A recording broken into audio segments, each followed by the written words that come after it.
Oh. And Vince Vaughn kind of like pulled us into a huddle, not like a tight huddle, but like kind of like gave like that like little motion. He's like, all right, boys, right? He goes, now the stakes say the same. Remember that? Stakes say the same. But then we riff, boys. And I was like, yes, sir!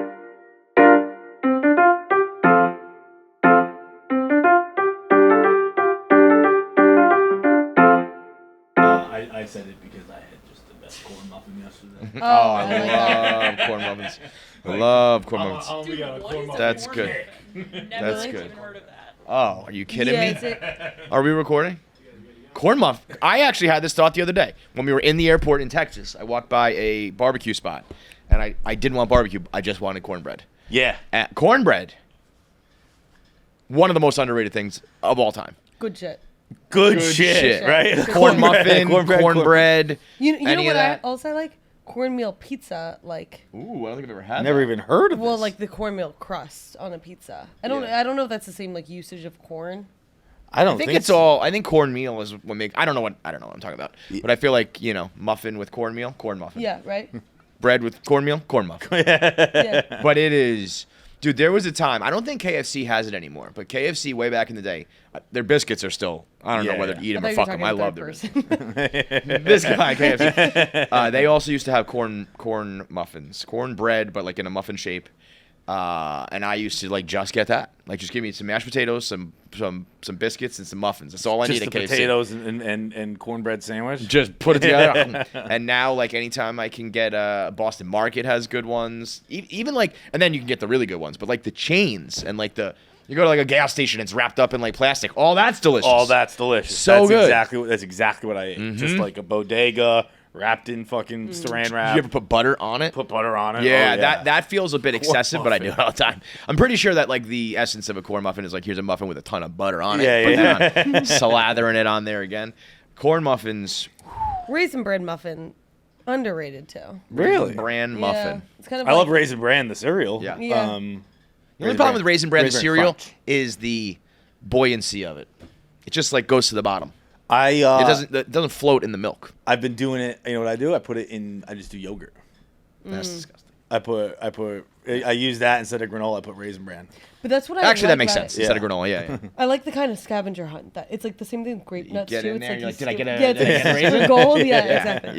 Yeah. My no free shout out, no free shout out, whatever the week is just like locks that just slide instead of the little button locks like on doors. What's a button lock? Like just like you don't actually know if it works. I know Like, what just you mean. when it's just like see a it. sliding thing and you could physically see it and you don't have to have anxiety like while you're Are peeing. you one of that those somebody's girls gonna walk when in. you go to go to a hotel, you like lock everything and Oh, barricade no, I don't everything? really- There's a yeah. people who like put tape over the door and put the coat hanger, like wrap it around the handle and all that. No one in reality does. I've seen the clips. Yeah. No one in reality. Yeah. You can't. Well, I don't know. I asked the women because maybe every time you guys go to a hotel room, you're like, yep, Right, it's like- gonna happen. I'm gonna get kidnapped. But like that, like you can't possibly do that because you're just. You're living in That's a not reality. a chamber of fear. Like people are just gonna walk up and down the hotel hallways and pick your room and come on in and get you. I'm gonna get raped. You're in a fucking Holiday Inn, dude. You're good. Like, chill out. You're good. It's not the nicest hotel in the world, but you'll be just fucking fine. But it's to be crazy. fair, Holiday Inn would be like the number one place. You think that's the number one rape place in the world? No It's probably way. like higher percentage of rapes than. I'm gonna guess per capita, you're gonna go frat houses. Probably my top. Pick. Oh yeah. I would. I mean, If we're gonna go houses, I would go like crack houses. Yeah, first. I was gonna say crack house. Crack house, frat house, Wait. John's house. Just fucking threw me to the wolves. Wait, what was I gonna say? Oh, I was thinking when you were talking about like the gym, how you were like, oh, I was hoping I could just like walk in and Jackie wouldn't notice.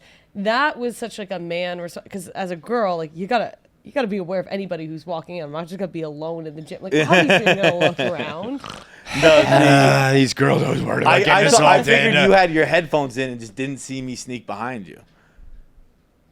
No, I'm on guard at all times. Dude, I was still thinking about that the other day. I thought you were like training for a fight. Like I was like, why is she in this sweatshirt? It was like a full Rocky sweatsuit. thing? It was She's got a so garbage bag on. hot She's in sweating. that gym, and like I had gone to like put a weight back by Jackie, and I was like, that's a weird sweatshirt move. And then I'd go work out. I'd be like, it's so because the gym wasn't on one of the floors. The gym was like There between was two no floors. AC in that gym. Huh? There was no AC in that gym. It was 100 degrees in Yeah. there. It was the hottest gym I've ever been in. And I was just like, what is this? To be fair, if doing? Jackie, if there, there's one like trait about Jackie I could say, it's that she does weird sweatshirt stuff. Yeah. Do weird sweatshirts. Weird sweatshirt girl. Yeah. I Weird agree weird with that. designs, weird sizes, weird times, weird places. You're a weird sweatshirt girl. Oh, okay. Well, I wouldn't like go I mean, as far neat as like, sweatshirts. You requested like a double XL I don't for know, me. wait, weird design. Yeah. Weird Yeah. design. You have meat sweatshirts. Yeah. I'm a little unpredictable in my sweatshirt game. Okay, it's a nicer way to put it. I'll take it. Anyway, I'm we're not starting looking off at the this girls. show so stupidly about corn muffins and all this shit when we can finally talk about your acting debut. Let's just fucking get back on track here. It was we so teased good. it. We teased it last episode. We didn't want to talk about it until people had a chance to watch it. Now I'm sure pretty much everybody's watched season 1 and seen John's episode. If you haven't, it's episode 5 of Tires. 420 mark. Season 2, episode 6. Season 2, episode 6. Sorry, not episode 5. Season 2, episode 6. 4 minutes and 22 seconds. John's scene begins. And this motherfucker gets his first real acting gig, right? I mean, he did music videos, maybe a couple other things. He's Yeah. been doing some Oh, auditions. But for this sure. is the first. Yeah. All right. First audition John goes on. No, I'm sorry. No. First role. Yes. First role Yes. John gets is with Shane Gillis and Vince Vaughn. And not just any Vince Vaughn doing Vince Vaughn. Because we all, Vince has done a whole bunch of stuff. And sometimes you get swingers Vince Vaughn, and then sometimes he's doing other shit. And you got like swingers Vince Vaughn, like Vegas baby, like the Vince Vaughn being, let me appreciate you. Okay, appreciate you. I mean, and I said when this first happened, because we obviously have known about this for a long time and waiting to talk about this. Those are the type of stories that if we had a guest on the show, a comedian, an actor, whatever, and they said, like, what my first role ever was? It was on that show with Shane Gillis, and I ended up, you can tell the story about how it all unfolded, but like, that would be the story of like, we would be going like, whoa, let's make that a clip. Yeah. Let's make sure that goes out on social. Your first role ever was with Shane and Vince Vaughn, and it all like unexpected and all this stuff. It's unbelievable. It was really cool. It was like the coolest day of my life by far. It better be. If there's something cooler than that, please fucking tell. It was insane. It was really, and really, it was all really not even supposed to happen. Yeah. Do you actually know what your original role was going to be? Yeah, What was it? It was one of the guys he talks to in like when Shane's just going around looking for tickets. And like, so you still would have had some action with Vince? you think? Yeah. Okay. No, it was. Okay. So either way, that you was part of my disappointment. Was that I guess I'll just say explain it to people. So I auditioned for the role, got a role on Tires, obviously, and that was also a little bit. Wasn't it like? Didn't you think you didn't get it at one point? And then Shane was kind of like, "I'll see you there," and you were like, "Wait, what?" So I said on Roan.com that Shane had like texted about Out of Order, and he said he liked it and all that shit. And I remember staring at my phone at that text, being like, "I don't know how to reply to this." Because, like, obviously my mind went to, like, I'd love to be in Tires one day. Mm-hmm. Yeah. But I was like, but that's too forward. You can't do that, and blah, blah, blah. So I just said, thank you so much. That's really nice of you to say, or whatever, something like that. And then a couple months later, I guess Tires was filming. So wait, you were considering being like, thanks for that, and by the way, if you ever need somebody, Yeah. And that is a scary text to send, and Shane's not, it's a scary thing to do. I was that. just like going, like, again, like, obviously that's my dream. My Yeah, goal yeah, would be to end up on Tires or, a comedy or something like that. And I was like, I can ask. And I was like, I'm not going to ask. Because I'm sure he gets 10 million Right, that's what I meant. That's what I was asking gonna say, him. yeah. And it's like, yeah, no kidding. I know you want to be on Tires. Bro. yeah, You right. and you every want to be on person the biggest comedy in the world? Congratulations. Yeah. Everyone I've known since middle school has been hitting me up saying the same thing, dickhead. So I just said thank you, and then like I've done a few auditions. I thought like we can talk about them when they come out, because there are a bunch of them that are about to come out that I did not get, but I have a bone to pick with one in particular. Ooh, okay. Do you have footage of that or no? Of the audition? Yeah, oh yeah. Hell We have a bunch of other shows that are gonna come out. Yeah, like I should have gotten the role for Happy Gilmore too. That's the only one. You didn't tell me you did that, you motherfucker. I'm supposed to be. He's so goddamn Yeah, secretive you're about all this shit. sus. Haz is the only one who knows because he runs lines with him or whatever. But he'll be like, yeah, I was on an audition for like, I don't know where Happy Gilmore 2. Yeah, Like, oh, what? cool. Share with us. That What is one- his He's name, painting dude? his eyebrows without me. He's doing Happy Gilmore auditions There's without nothing me. to tell if you don't get it. That's what you tell. All right. Anyway, back to Okay, the Tires. so I done an audition. Did you do like audition tape or audition Well, so actually, I got an audition, and then I just like screenshotted that email and sent it to Shane, and I was like, I'm coming for that ass or whatever, and he was like, oh shit, they never listen to me. I guess like casting or whatever, and he's like, oh, that's fucking awesome. They never listen to me, and then I think he assumed I got that role because I didn't. And like he texted me like maybe a couple weeks later and was like, why the fuck aren't you here? Like that we're shooting that role. There's some other guy here. And I was like, I don't know. I haven't heard anything. And he's like, oh, that sucks. And I was like, yeah, it does fucking suck. I wish there was somebody who had the power to maybe make this happen. Yeah. But they were in Philly and it was that day. And I was just like, oh, that's a bummer. Like I didn't get it. Wait, which role was it? It was actually in episode 3, I think. 2 maybe.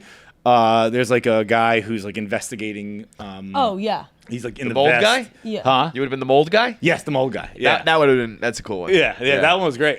Actually, it was really cool. Like seeing all. Because I auditioned like 3 or 4 roles, I think. Seeing all like the roles I auditioned in one for. shot. What's that? In one thing, or you kept going? I did. Well, I guess it was I auditioned for 2 roles, and then I got more on set. But like it was cool to like see the things I auditioned for and be like, oh, they did like different things than I would have done. You would have like, done it. And this is for like McKeever and those guys, or like these are people you don't know. Oh, people I don't know. Like who the audition goes to. Yeah. Like a casting department. Huh. I don't. So think... I guess that's just an interesting. So like when you see like director of casting or whatever, that person decides, and then they'll go to McKeever and Gillis and be like, here. I would guess this is who we picked. This is I do not know. I would guess they have final say. Yeah. And like a casting department gives them a smaller number of people, but I don't know the answer to that. Interesting. But anyway, so the day it was like mid-December probably we shot it, and I took I auditioned as like a local hire, so like they don't put you up or anything like that. So like I bought my own hotel. I was just staying in that hotel that they're in. Yeah. And the day comes and I go downstairs and I was like, it was chaos. Like that was the biggest thing. My takeaway. Not even chaos, but it was such a production. And also this episode, if you haven't watched, is at a tire convention at a hotel. So it's like, it was a kind of an on-set big, it wasn't just like in the shop. It's probably a bigger production, trucks, fucking, all that shit. I didn't count exactly, but like, I would guess there were like 10 to 14 box trucks outside the hotel. Crazy. And like, there were probably like 3, I mean, it's a total guess again, but between 200 to 300 people there, I would guess. It was like, I've obviously known Shane is very famous. I live in the world, but I was there and I was like, oh, this is like, you're Shane's a mega star. Economy. Yeah. This is like the Shane and tires and the whole thing. And I was like, this is a legitimate economy here. Yeah. But so I stayed in the hotel and then I went downstairs and I was just like, I didn't know where anything was, and so I just walked up to someone and they sent me to home base, which was outside where all the trailers are. Got changed, went to H&M. Hair and makeup, obviously. Oh. One of the guys was like, yeah, just head over to H&M. And I was like, I don't shop there. I was like, I don't think, like, it's in the parking lot? He was like, yeah, it's just right out there in the parking lot. And I was like, I didn't see an H&M out there. Like, am I supposed to just shop by myself when I get there? But so I go and I had like a little trailer. I'll send you the picture. Like it's this nice, tiny little trailer, obviously. Oh, but you had your own? Yeah, it was probably like the width of your 2 chairs, and it was like from the end of the table to the wall. Like but it's a place to hang out. Yeah. It's in there for like 14 hours. Yeah, right? it is sitting there. He was texting me from it like, I got there a long time. I got there at 7 a.m. because Yeah. I think that's like that was general call time or whatever. But I was like, the whole day I was like, I'm not fucking up anything. I will be at any time. Yeah. If people are gonna be there, I'm gonna be there. Yeah. So I went to H&M and I had already changed into. I was supposed to be. This is where we're now officially telling the story, I guess. But I was supposed to be one of the tire salesmen that Shane meets on the floor, and he's asking for tickets. And I put on my tire outfit, and then I go to H&M, and they did my hair very frizzy and like very. Oh, they chose that. They just okay. I just sat down and they just did that, and I was like, okay, I don't think I really look like a tire salesman right now, but who cares? And then like I went to lunch with Foley. That was hugely important. like having just I didn't know Foley was going to be there, but it was just like, oh, thank God, there's someone it's here. It's like if you go to like college with like there's someone from your high school or whatever you can like link up with and lean on. Like you don't really know what's going on, but Foley's also an actor, so like Foley has a much better understanding. He knew everyone. Yeah. Foley was so good in it too. He was unbelievable. But so we go to lunch, and then at lunch, people are talking about like, oh, there's a big guest on set and stuff like that. Like there was a buzz, and I didn't really know who it was or anything like that. But like people were like, oh, like is it Shane Gillis? Yeah. Like, who's gonna be bigger than that? Well, there's about one guy. And then so we go after lunch or whatever. I think it was like 2 p.m. I get sent to set, and it's me, Foley, Brock, the guy who's Brock, and then another one of the guys that Shane tries to get tickets from. And McKeever walked by and just kind of gave him a hi, like, what's up, dude? And he came over and said hi to all of us. And like 5 minutes later, he came back and he was like, hey, I think we're going to change your role. And at that point, I was pretty disappointed internally. Obviously, externally and consciously, I'm happy to be there and whatever you need and all that's true. But like internally, I was like, damn, I was kind of ready for this role. Like it was just me and Shane. And I've looked at the lines, and I know like what other stuff I want to do. Like I was just ready, And I was like, that's kind of disappointing to be ready and have someone else change your role. Yeah. But I was again happy as fuck to be there. So whatever the hell you need from me. And he goes, I think we're gonna make you the bartender. And I was like, again, a little disappointed because it just sounded like a background guy.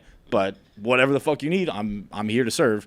And he's like, all right. And he grabbed slides, which are like your daily scripts from PA. All my terminology, I'm sure, is not right. Get the slides from the PA if you go to H&M. And he goes, get upstairs, change into wardrobe, and get back down here. We're shooting it right now. And I was like, okay, like whatever, sure. So I run upstairs. Keeper knows who you are? Yeah, he's been on the show. Yeah. I just wasn't sure if like. Yeah, no, I actually talked to him a lot at the. I'm always convinced that nobody knows like who we are at all. Like, No, who are you again? You'd have to ask him, but I think we know each other. Yeah. And so I run upstairs and I'm like trying to learn these lines. Obviously, you've seen the scene. It's not a ton of lines, but I was trying to learn like the whole scene. And the wardrobe people are changing me. Like I felt like a Disney princess, like when all Cinderella when all the animals, the birds are dropping those sachets. I'm like holding my script up like this, trying to read while someone's taking my shoe off, and I'm like trying to fucking lock in on all this, and they're again all this nonsense is happening, and I run downstairs, and McKeever's waiting for me at the bottom of the stairs, and he's like, all right, let's go, and he goes, sorry, it's just gonna be you. He goes, you read the script, and I was like, yeah. But in my reading of it, I was kind of just focused on my lines. I wasn't really looking at what other people are saying. And so you didn't even see who was in it? I did. Well, I saw who's in it, but it was the character names. Right. And so I get to the bottom of the stairs, and he's like, all right, you ready? And I was like, yeah, I think so. And he's like, you're just going to play it like kind of stoned, kind of tired, and like you just don't want to get him a beer. You hit that perfectly. And he goes, and it'll just be you, Shane, and Vince. And I was like, word, okay. Was Vince in season 1? Like, who's that? And he is like, no, it's Vince Vaughn. And I was like, oh my fucking God. like, what the fuck do you mean I'm going to do a scene with Vince Vaughn right now? And we were on the down ramp to like where the scene was being filmed. And I looked down the down ramp, and there's fucking Vince Vaughn standing there. All like 6'9" of him. Like, he's huge. Yeah. He's huge. He's on the cell phone, right? And I wasn't eavesdropping, but I was standing, I'm here, he's there, we're waiting to walk on set, and he's on the phone, and he's just talking Notre Dame ball, because it was like mid-December, and I was like, of course he's talking Notre Dame ball right now. Yep. And then we get onto set, and we're kind of like working out what I'm going to be doing, like what would a bartender be doing before open and stuff like that, and like you should probably be cutting lemons, and Vince and Shane's going to come in here, and Vince is going to come in here, whatever. I'm like, all right, let's go. And I look to cut the lemons, and I look at my hand, and I realize that in the script there's a line like I'll tell your boss you're cutting with an open wound. And then I looked at and in the fray of my wardrobe, I didn't realize they put a cut on my hand, like the makeup cut, like on my left hand. And I was looking down, and I was like, "Fuck! I cut with my left hand. It doesn't make any sense." That the cut is on my left hand, because that's the knife. That's the hand I'm holding the knife in. It couldn't possibly get up there. Yeah. And I'm like, in my head, I'm like, all right, John, you're just going to have to cut with your right hand here. Like, just be an athlete, bro. Just cut with your fucking right hand. And it's your flu game, man. You gotta use your right hand. And I'm like, all right. And so like, I throw the knife into my right hand. McKeever goes, action. And I start slicing my lemon as Shane walks in. And it's just, I don't know, man. The knife rolls off the lemon and just goes right into my fucking hand. like directly into my, like I look down and the knife is just like in your flesh, disappeared into my thumb. And I look at Shane and we both make eye contact and like my eyes like widen. I'm like, oh.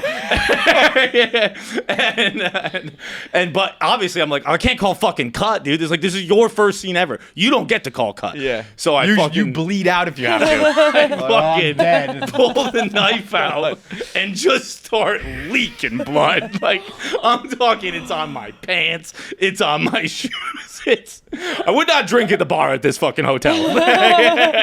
Right? I got blood all over the thing. But we do the whole scene, and meanwhile, like I've already cut lemons with this knife, but in the pre-show. So now I got lemon juice just coursing through my veins, and I'm just sitting. I'm like, my name is Mark, right? And like blood spraying, and we get through the fucking scene, and I just hold up a bloody paw, and I'm like, hey, I think I cut myself, right? Bro, I'm picturing DiCaprio and Kerry Washington and Django just rubbing it on your face.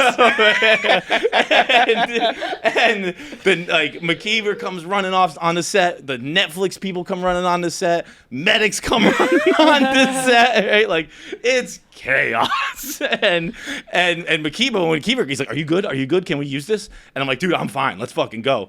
And the Netflix, John's like, "I'll do it again." The Netflix people are like, "He can't do a scene openly bleeding all over the place." That's the only time so far that I've been upset that Tires is now a Netflix property. If that was still YouTube, they're like, "Let's run with this. We got a bleeding bartender. We've got all that." You know, I mean, it was already in the script, and now you had it for real. Talk about method acting. But yeah, all the rules. Vince Vaughn's like, "We got a method actor here," and I was like, "Fucking right." Okay, now that's where the clip ends. I'm going to be honest with everyone. I'm not positive it was Vince Vaughn. I am positive it was a man. Somebody said it. And I don't think it was Shane or McKeever, and I think they were the only three men there. I think it was Vince Vaughn. It's 75% it was Vince Vaughn. I'm going with 100. It's a better story, so that's the fucking case. Yeah. But yeah, so then like they got that wrapped up, and we probably did like 2 or 3 more takes. And after the second take, when I wasn't bleeding everywhere, Vince Vaughn went, "That one felt good. That one felt good." And we were all like, yeah. But then, like, you know, there's a lot of time when, like, cameras are shifting and stuff like that. And the whole time, I told Shane this the other day, that, like, the whole time I was freaking out. Like, I've only watched the scene once. I hated it. I'll never watch it again. Just because I think I can't, like, I can't watch it and not feel what I was feeling. And I was feeling a lot of stress and nerves. And, like, it's not fun for me to watch. Bleeding. I was lightheaded. But, like, you know, the whole day standing there, we were just talking football. And we were talking Bears-Pats. I think Bears-Pats played that weekend. So we were talking Bears-Pats. Bro, stuff like that really is invaluable, though. Like, because I really think, you know, I think Shane knows Vince professionally and all that shit. But I really think Notre Dame football was, like, probably a big part of them, like, linking up. Yeah. And I feel like when you're on a set with a guy like that, especially in the acting world, entertainment world, where probably 1 out of, like, 100 guys you can really talk ball. You know? Right. And all of a sudden you can. He's probably like, I'm with this guy. Like, let's go.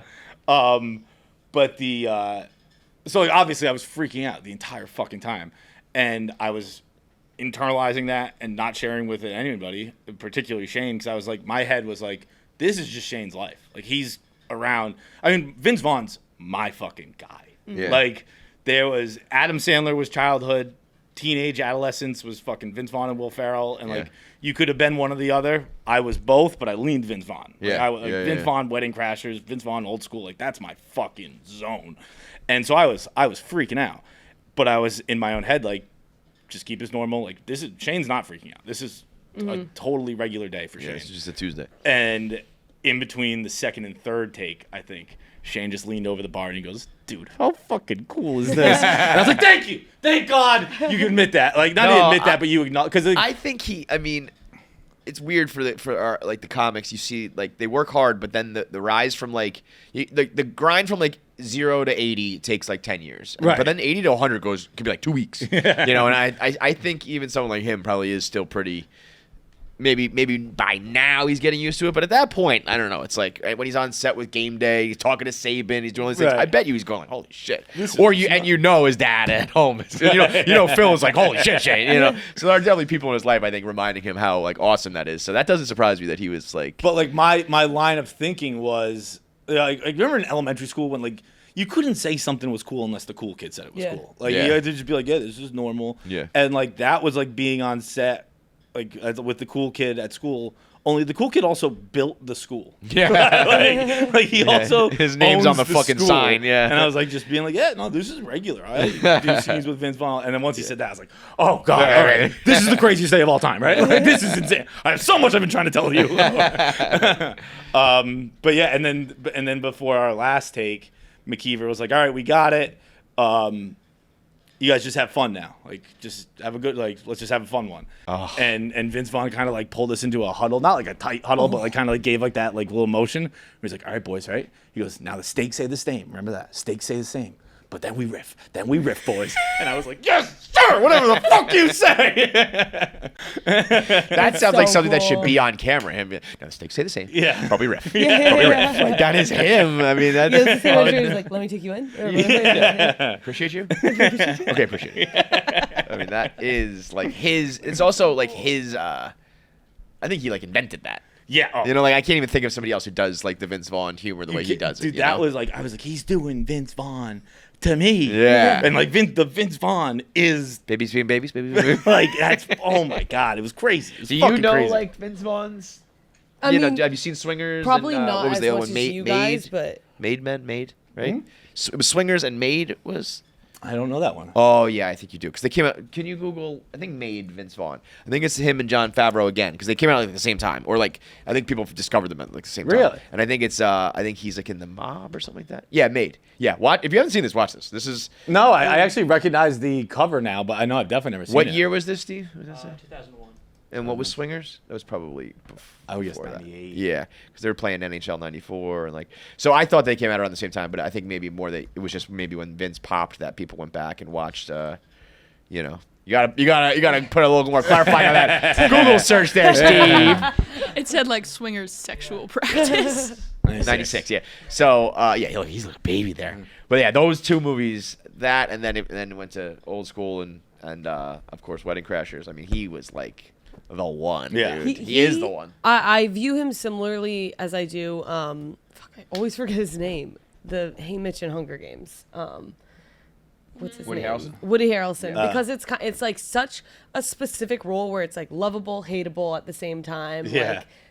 Like hot, but kind of ugly, like at the same, but like really, whatever at the same time. Like it's just a whole juxtaposition that makes like the coolest characters, but then it's like that in real life. It's hilarious that you call Woody Harrelson Seamus from Haymitch from Hunger Games. I mean, yeah, it's a big role, but it's just not. Well, because I think like Vince Vaughn, I think Wedding Crashers. Yeah, first. I would. Is that what you I mean, I think 99% of the world Okay. would agree. Yeah. We were just old enough that we like saw. I think first of Old School.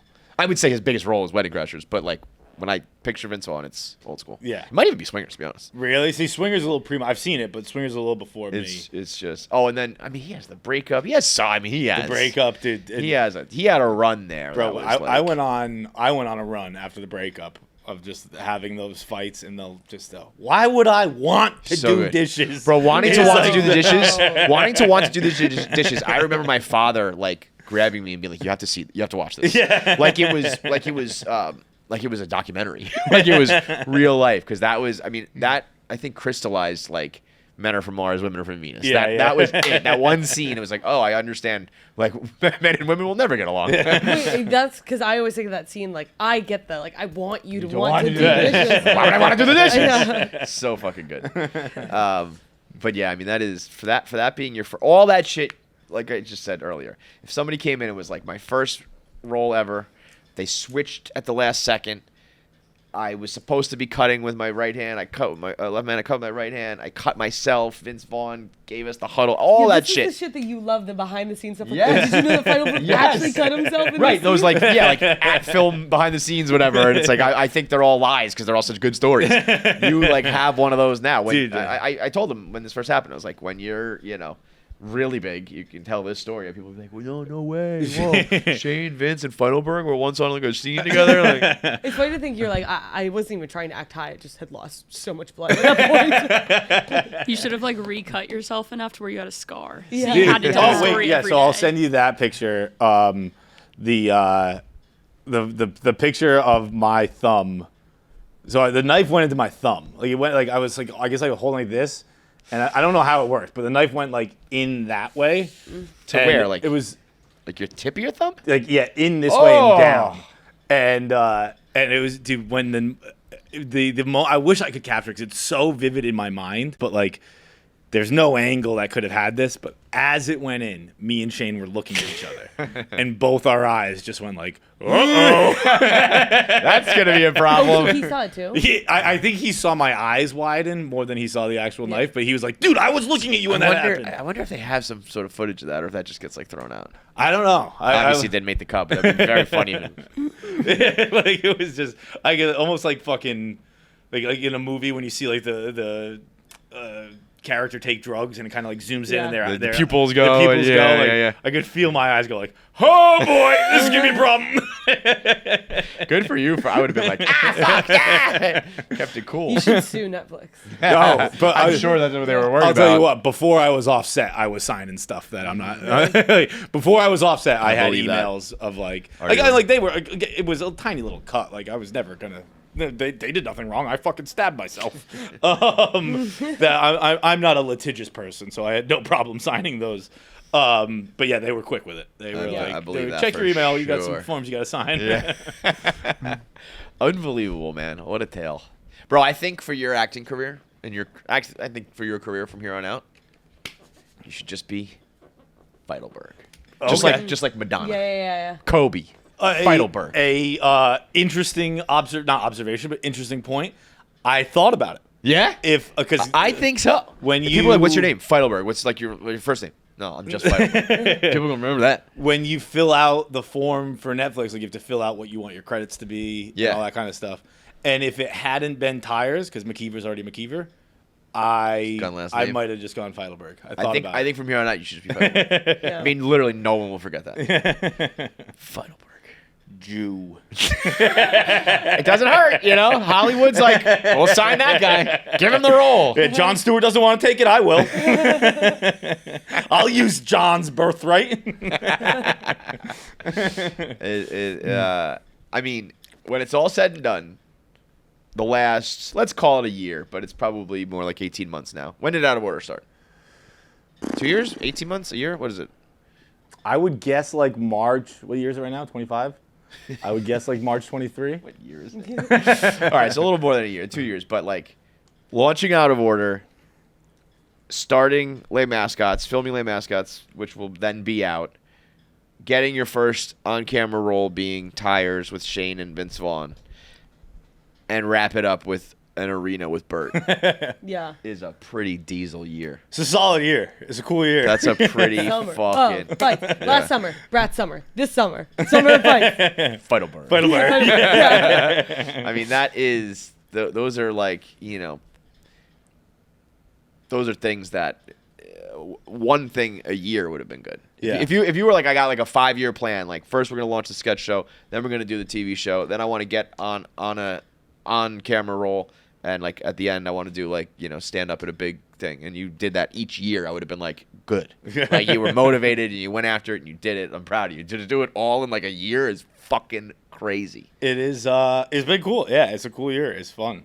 I think you're gonna. I really think that like you just belong. I think you're gonna thrive in all this. Like I just feel like it's a little bit like a little Karate Kid-ish.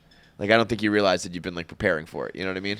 Like you've been waxed on, waxed off for a long time now, and whether or not you were doing it on purpose, like I think it's like even silly things like talking ball with Vince Vaughn. It's like you're probably just like the right kind of guy like people are gonna like you, invite you back. Like you have a look to you, so. you know, all that stuff that I think even being like a guy who's like, I'm there at 7 a.m. and like, I'll just bleed out here. I'm good. Like, so there's a lot of prima donnas and a lot of, lazy people or late people, all that stuff that like, you're probably just doing the right way.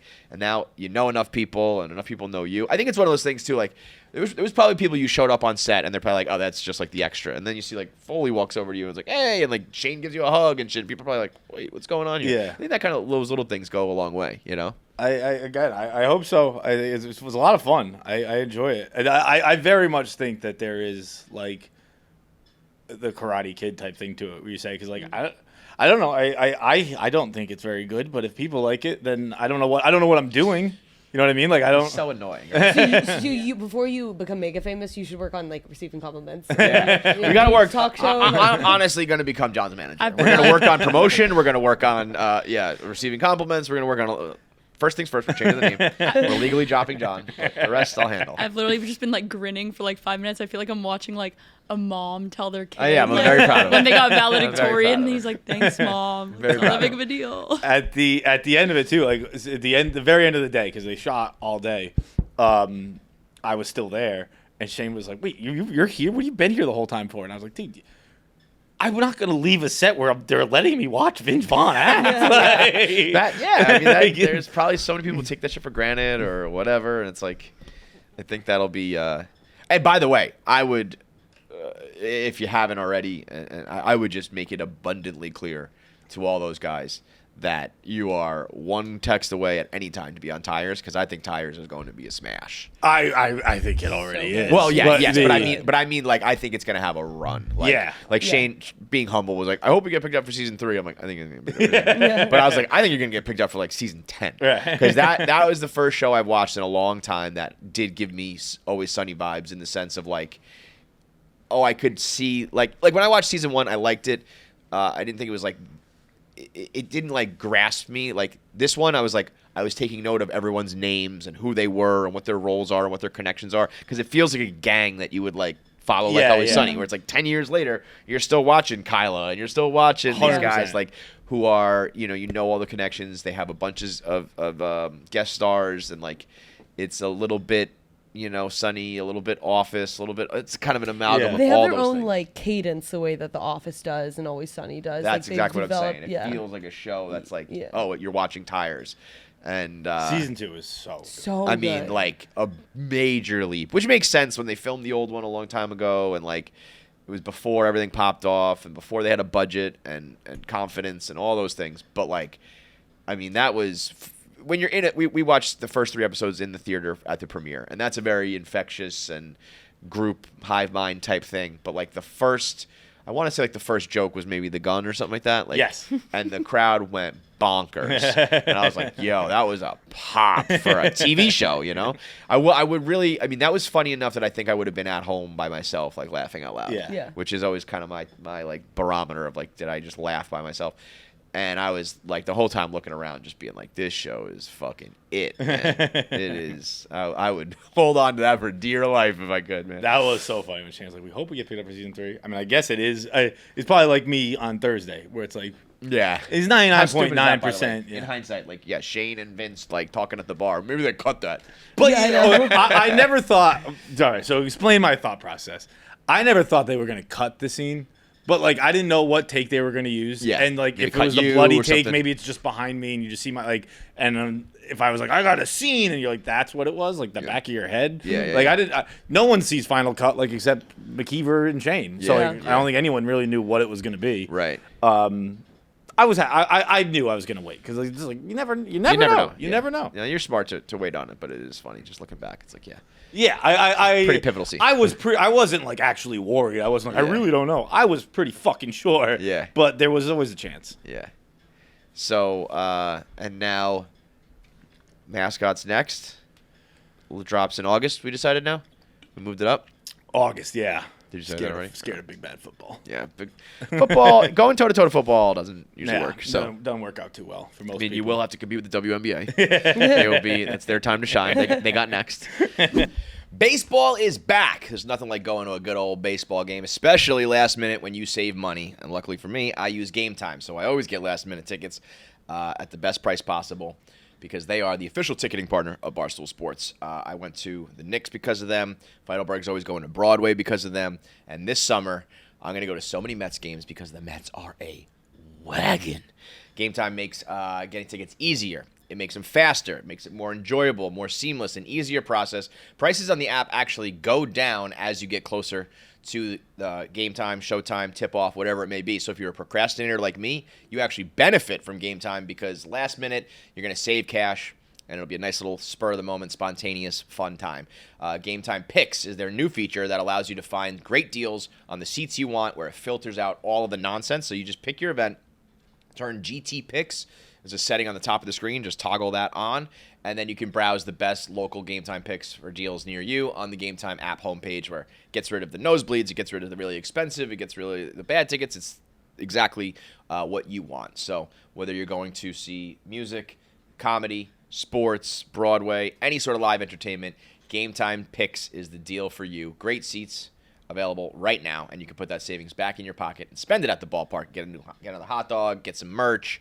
Take me out to the ball game, get some Cracker Jacks. So what are you waiting for? Go get your tickets now with Game Time Picks. Download the Game Time app. Use promo code KFC at checkout for $20 off your first time purchase. Take the guesswork out of buying tickets with Game Time. Once again, that's promo code KFC for $20 off your first purchase. Terms apply. What time is it? Game Time. But I think you guys have some special guests of your own, also on Mascots. We got a lot of special guests on Mascots. I think Mascots gonna be really good too. I hope so. I think it's funny. I still that was one like we shoot is funny. I have seen almost nothing. So. It just feels like one of those things that, like what I just said about tires, where like you kind of have like a built-in fan base who's already fans of you and everyone on the cast, and like it's just gonna be a fun thing to like follow and dive into, and like. It might be a fun thing to watch be a train wreck. Also that. We're going to work on this.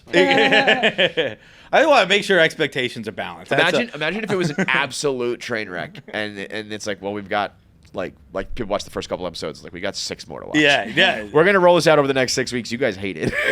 Buddy, if you don't think that's having a hard time sleeping, like what if episode 1 just these, sucks? These are and then the we have things. 6 more weeks of being like, check out our show. Yeah. That's going to be terrible. In the best way. It's going to be so bad. These are things, again, if someone else came in here and you were interviewing them and they just laid out the year that I laid out that you're having, you would be like, this person's like on their way. They're doing it, you know? And guess what, though? People fall a lot.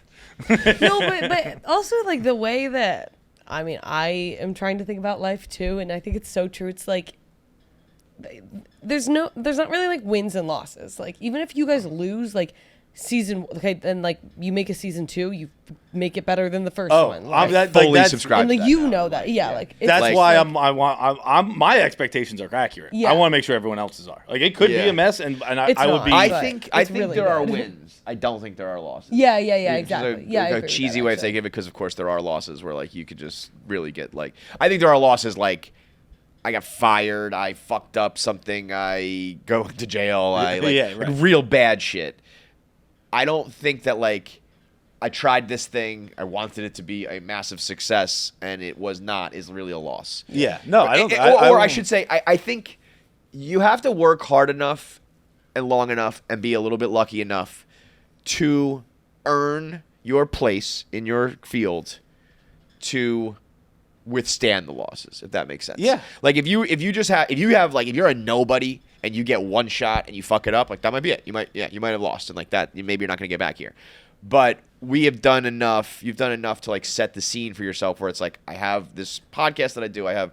But you know what setting the scene is your graveyard of losses. Mm-hmm. Well, that's what I mean. Yes. Right. So you just need to kind of like lose along the way in such a fashion that does not like kill your other opportunities. Yeah. Again, so like it's only the massive problems. The rest of it is like as long as you have enough longevity and enough of a fan base and enough whatever work ethic, all that shit that combines to just be like, I will be here whether this hits or doesn't hit. I'm gonna be here. Then the losses really do just become like experience, knowledge, stories. Yeah. A funny pivot. If whatever. you guys fucking hate this show, there'll be another one in 2026. You know what? You know what? It might not be. If you guys hate it that much, it might be a different one. But like, we're gonna try again. So I'm not like that curious. I'm not that worried about it. You know what life is? Life is just booking a bagpiper for 35 minutes before your live show, where you go, this is a good idea, and then you do it and immediately go, this is not a good idea, and then 5 minutes into it you go, this is a really bad idea, and 6 minutes into it you go, this is fucking awesome. This is great. As long as you can just pivot and laugh about it and be like, well, it's gonna make a good story. It like 100% is. I was watching David Sedaris the other day talk about his. I think it was his boyfriend at the time, but I think it's his husband now. And I forget who's David Sedaris? He's a writer. Okay, I know. His sister's Amy Sedaris. She's in like more shows. He's been my favorite writer since I was like a kid. He's so fucking funny. But he has he was telling a story about kind of what we're talking about, and he's talking about his husband. And I don't know what country he's from, but he's from a country that has faced war. And he's like, I think of, his name's escaping me, but let's call him Tom. And he's like, I think of Tom, and Tom had that horrible experience where he's been shot at and he's been chased down by guns, and he's like, but also how fucking lucky is he? He's like, none of us are ever gonna have an adventure like that. I know. And he's like, and I was like, yeah, he's really like once you get out of it, you're really lucky you had it. I've said that before when I was really in the thick of all my shit. I've said it before where I was like, it's not great, and I prefer it didn't happen. But when it's all said and done and I'm on my deathbed, there's going to be some stories that I can tell. Like, I fucking lived life. I went high, I went low, I went through the fire. There were times that were easy. There were times that it was a nightmare, but, like, I lived it. Because there really are so many people who, like, and again, it's probably better to just have an easy life and be like, I'm happy. It's good.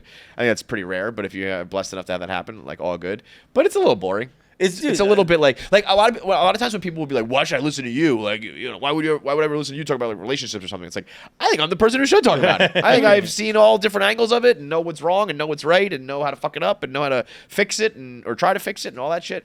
I don't want to hear from the people who are just like, yeah, I don't know, like I got a good job and a good life and my friends are good, my family's good, and I just like I'm happy all the time. Yeah, you're fuck do you know? You're a coward, sir. You got a happy girlfriend and a happy life at 20. Yeah. Dude, like you. Honestly, I don't think a person like that can have like real confidence. That's what I mean. Like, you don't know. You haven't seen that like the world won't kill you. You'll be fucking fine. Well, I think about it in terms of like, okay, Pilates, like with the reformer, the more resistance, the more stable you actually are, and it's a lot harder, but that's how you like build muscle is like the more resistance. But then there's some people who like, they're like, I don't want that much resistance, so then you'll see that they'll just have like low resistance and they'll just go for it, and you're like much more likely to hurt yourself and fall off the reformer if you do that. You need a little pushback. So then I just always think about it like this. It's like whenever I feel like anxiety and resistance, I'm like, all right, making you stronger. Crank that reformer up, man. I mean, there's a million examples of that, but I mean, I really do believe that though. I mean, I saw a tweet the other day that said like by 25 you should have blown your net worth twice. That I wholeheartedly agree with. Well, you got enough time to build it back. Net worth twice. Like you should have spent all your money twice. You did it. Yeah, done. Done Keep the spending past it. 6 months this year. It's like I'll do it 3 more times. Yeah. I mean those are the times. But what's funny is like it really just keeps going. Is like when you're like 31, if you were to talk to a 21-year-old and be like, oh, you didn't get a job out of college or something like that, like chill for the summer, fuck around, try to like start your dream, whatever.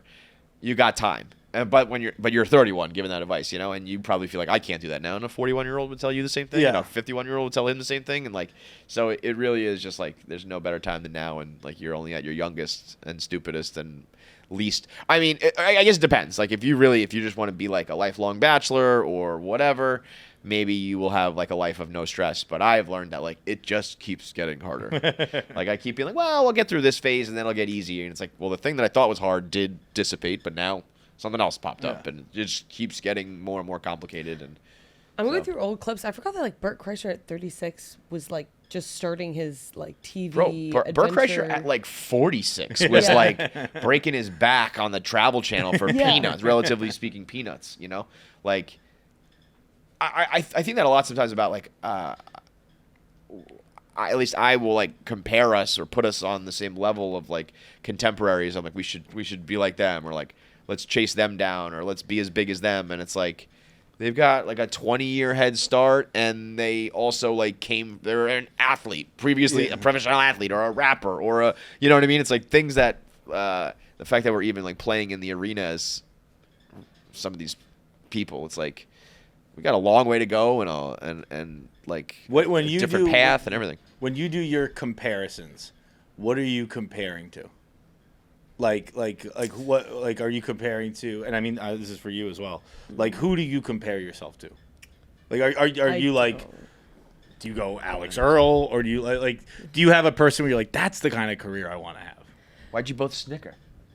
Because like you could be Alex Earl. You could be the next Alex Earl. Yes. Well, yeah. Thanks. Like I don't know. That's just the name. I don't. Is that a good name? That's the name. I know. I would think. I It's fucking very love big, Alex but it's Earl. just. Are you But I kidding think me? you know.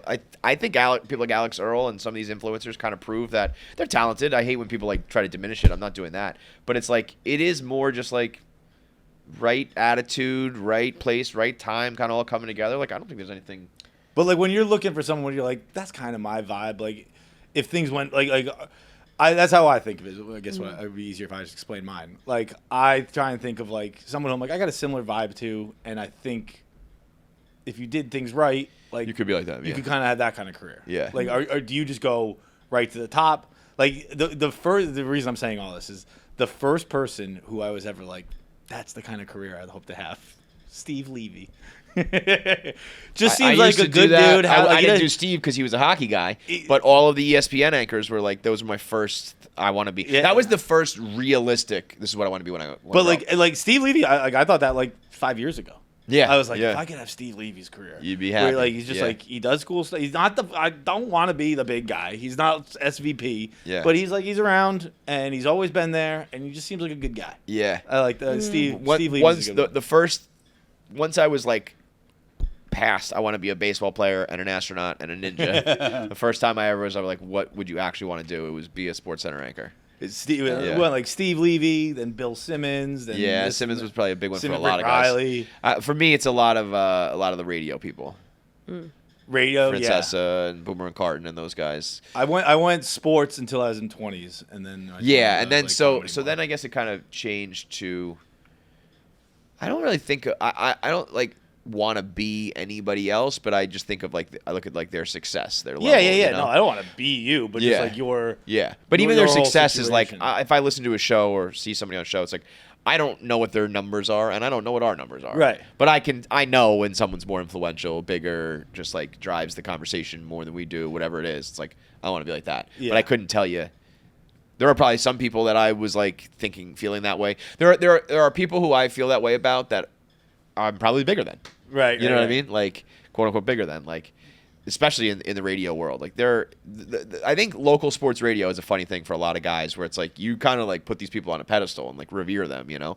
And it's like, I don't know, they're working like the midday shift and they're probably like, I wish I had, I was working at an internet company or whatever. Right. But to guys around here, it's like WFAN's the end all be all. And so it really is all about like perspective or whatever. But I don't know. I go back and forth on like, comparison is the thief of joy and like it's not healthy and it's not good. But it's also I think it's a little healthy too to like aspire. I strongly agree with that. But like it's I whenever I think about it, I'm never like comparing. I'm just like oh it's just someone forging a path. I mean, you're like that's a path I could follow. Right. But that's a path I could follow. But I'm not like comparing like followers or bank accounts or anything like that, but I'm like that looks like something I'd be interested in. Yeah. They've done some cool stuff over the last 5 years. Like that would be pretty cool to do. Yeah, totally. I'm not trying to be like an Oscar winning, like not the career wise, but Emma Stone, I love that she like talks about, because I just feel like I'm like crippled with anxiety, and like I like to see people who are also crippled with anxiety be successsul.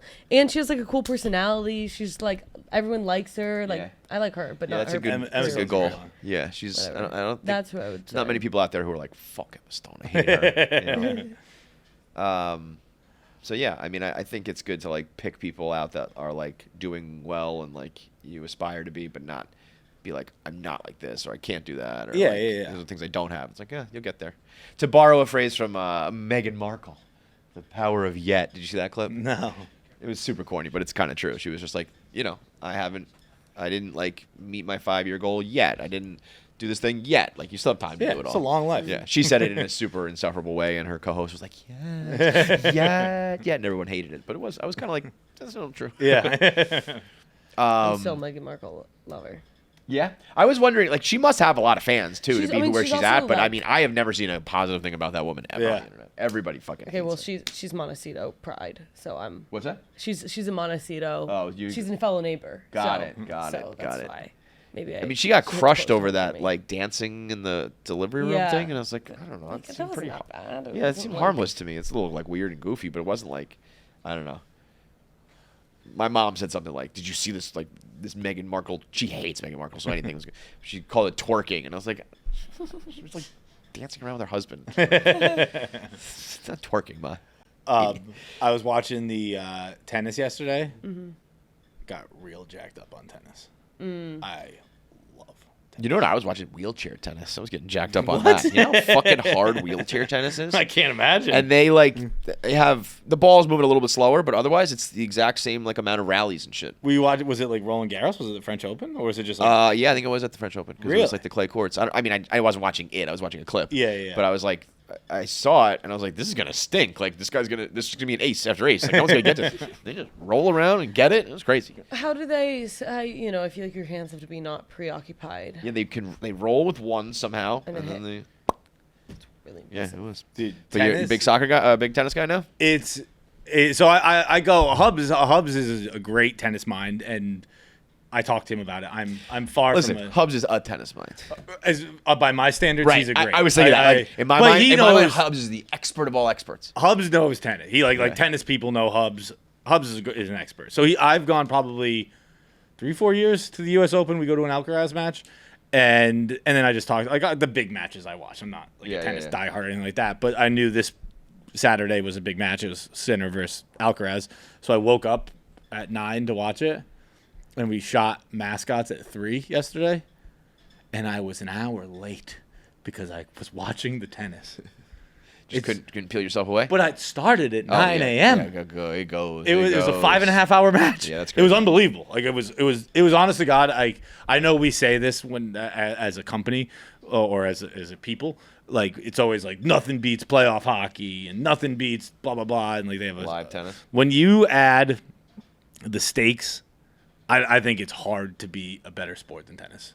Like, it's one-on-one. Yeah. There's no one's coming to help you, dude. Right. No one fucked up. It was no one else's fault. Like, it is you. And it's also, golf is the other, like... But golf, you're playing a course. You're not playing and also, a it's not there's, like, a real athletic element to it. Yeah, I don't want to go on the whole golf sport preventing thing, you. But there's, like, you have to be in shape. You're running. You're, like, there's a lot going on there. But, like, yesterday's match, so Sinner had match point, which is just, like, if he gets one more point, match is over. Sinner had match point 3 times in a row, and then the match went on for 2 more hours because Alcaraz dug himself out of a hole.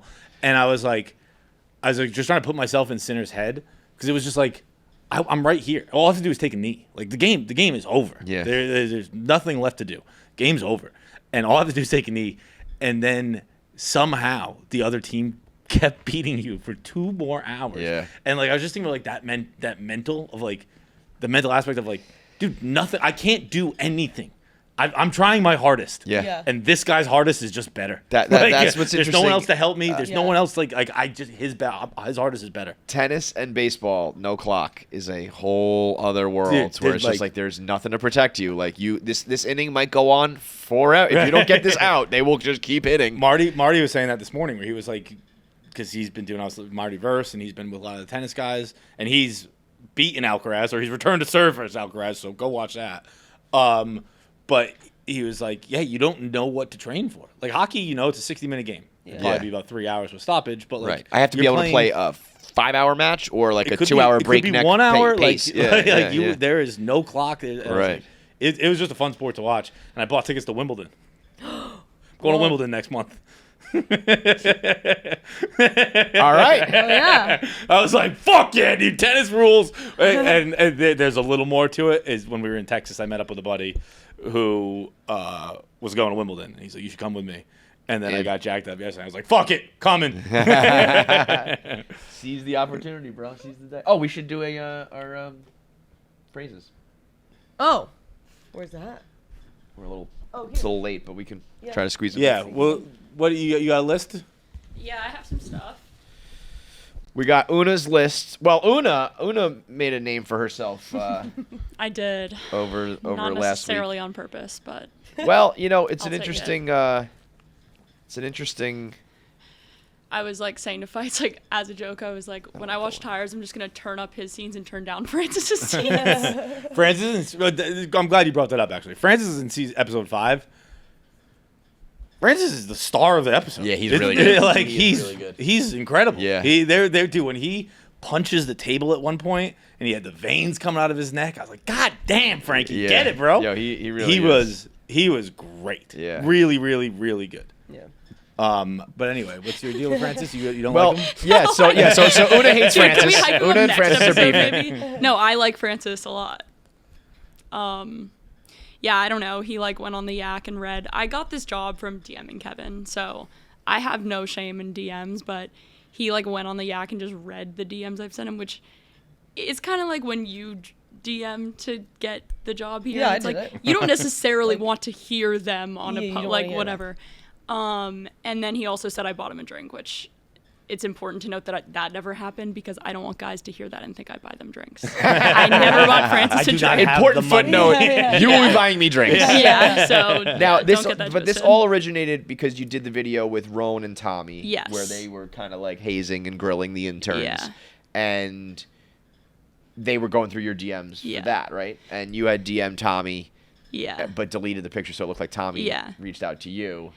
And so Yeah. Tommy was like, whoa, like that's not Yeah. really Well, what happened. they- And that's they- why Francis yeah. came in with the DMs, being like, Yeah, they also edited the intern interview like in my favor, kind of like Tommy and I talked about how it was a picture and that was addressed, but they kind of made him look worse in the yeah, edit, I mean, of course. obviously. So Francis was like, I need to come to his defense, and I think he was fine. But I'll just say like the only thing is like read whatever, like post whatever. I haven't said anything I'm necessarily that embarrassed about, but it was more like I'm like sitting there deleting like old Instagram pictures from the KFC account, and then I'm getting texts that are like, he's live reading your DMs, the live thing, where I was like, shit. So I called Jackie and I'm like, where are you? I need to come to where you are right now. And Jackie's probably like thought I burned down this place like 6 times with the way I call her, and I'm like, where are you?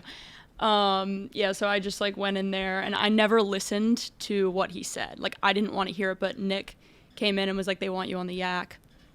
So I was like, This is about as good as it gets, though. I had spoken to her when things started, being like, it's a very tough thing because if you want to get a job here, you have to stand out. But it's a super fine line between standing out and trying to stand out and looking like the asshole or like stirring the pot, or we've definitely had interns who come in and they're like, you can tell that they were like, I'm gonna bust their balls and I'm gonna like and it's like, I know what you're doing right now, and I don't like it. that was my But that's biggest- also how yeah. you get embroiled in a little bit of drama is how like it starts. So I would think the best case scenario is to get involved in some drama that ultimately, even if let's say you're in the wrong, or let's say people are on Francis' side, or however you want to characterize it, still not that bad. It's not like you did anything. Yeah, bad. I don't think And I then did it also sounds anything. like you held your own on the yak, and now you're in the Barstool Summer House. maybe, You are. probably. Yeah, I don't know. My respect for her went up immensely. Like she was shaking. It like, was she so was, scary, like, dude, freaking 'cause, out. like- Nick comes in and is Yeah. like, "Hey, they want you on the yak." She just like, I was like, "You don't have to do it. You do not have to go on the yak." And she just like pulls it together.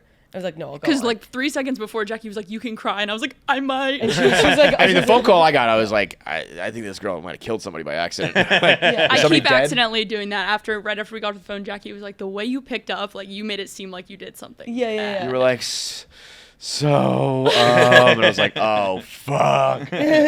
You seem like a person, from my limited experience, you want to be in the mix, and that's gonna be like you're gonna have more situations like that. Yeah, And I that's- also that's- am like very wary of like going on the yak. I was like, oh, I hope people don't think I like DM'd him so he would talk about it, so I would go on this thing. Like, it's not see, what I'm okay. trying to. That's a great. I'm glad you just said that. Stop with that. We're like, I don't want people to think this. What people think isn't your responsibility. Yeah. Like people Yeah, like, yeah. I'm Like, sure if there are you're- people cooking up all sorts of like, Yeah, this is why she dude. did it, or like, and Yeah. it's like, well, that's just like, not you know real your life. intentions. Yeah. And like, Yeah. so that like, But seeing all those, you're gonna start being like, oh no, they think this. I gotta act like this to make them think what the real like. That's not your problem. Yeah. You act your way, and then they're gonna act. Other people's opinions are not your business. Yeah. I mean, if like the DMs were like bad or embarrassing or something, it'd be a different story. If you crossed the line, like you were fucking around with Tommy, but I don't think it was like they were fucking around with you. I think that was also Tommy and I, like, right after the interview, we like talked about it. Like, it wasn't like I stormed out of there and Tommy and I hadn't spoken. It was like chill. But so I mean, I thought you were in on the Summer House. I think I am. It's kind of just like but I think you will be. I know that it's not a matter. It was a matter of like enough beds, enough space, enough room, all that sort of stuff. It was not like So, but I'm like, what do I do now? He's like, you're in, and I'm like, okay. I think that Keep means going. that you're in. What do I do? Like, if he said you're in, I think you're in. Who do I think DM it would next? take like a HR being like, actually, we can't legally have like this many people in the house or something like that. But if that's not the case, I think you're in. I think that means they added another guy too.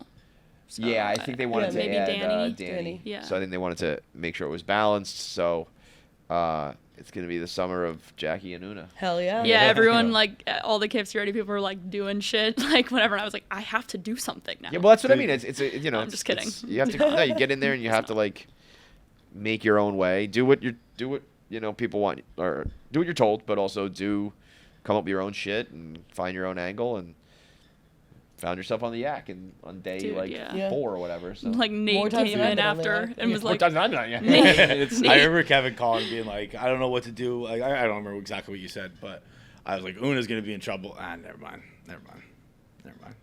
Wait, what? Nothing. I was gonna try and set up my line. What was it? You gotta say it now. You're gonna try it another time now? Okay. All right. Ready? Take 2.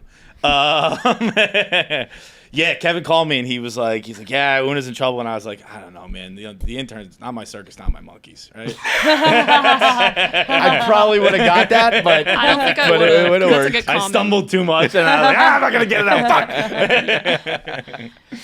That would. All right, I'll get my fucking hairs out here.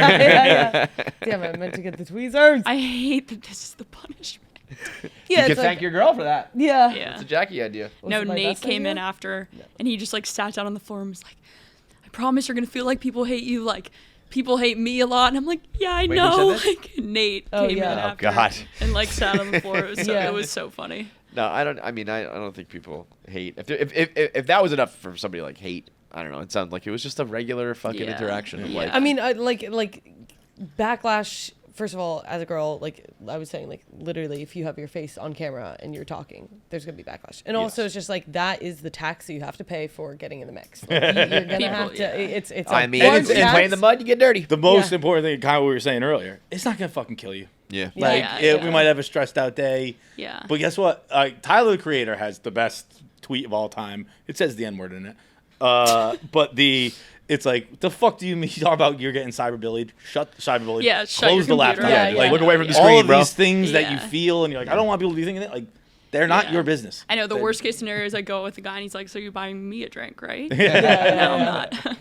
Well, Nate and I told her to not. We're like, just stop reading. Stop reading. I know. It's just like you. She continues to read. People were like Simone Bilesing me, being like, "And she looks like a man." And I'm like, "Wait, what?" But like, it's like looking at the wet. Like you can't. You have no control over it. Yeah. All you have control over is like what you do. Yeah. And freaking out about that stuff is not going to be helpful. Yeah.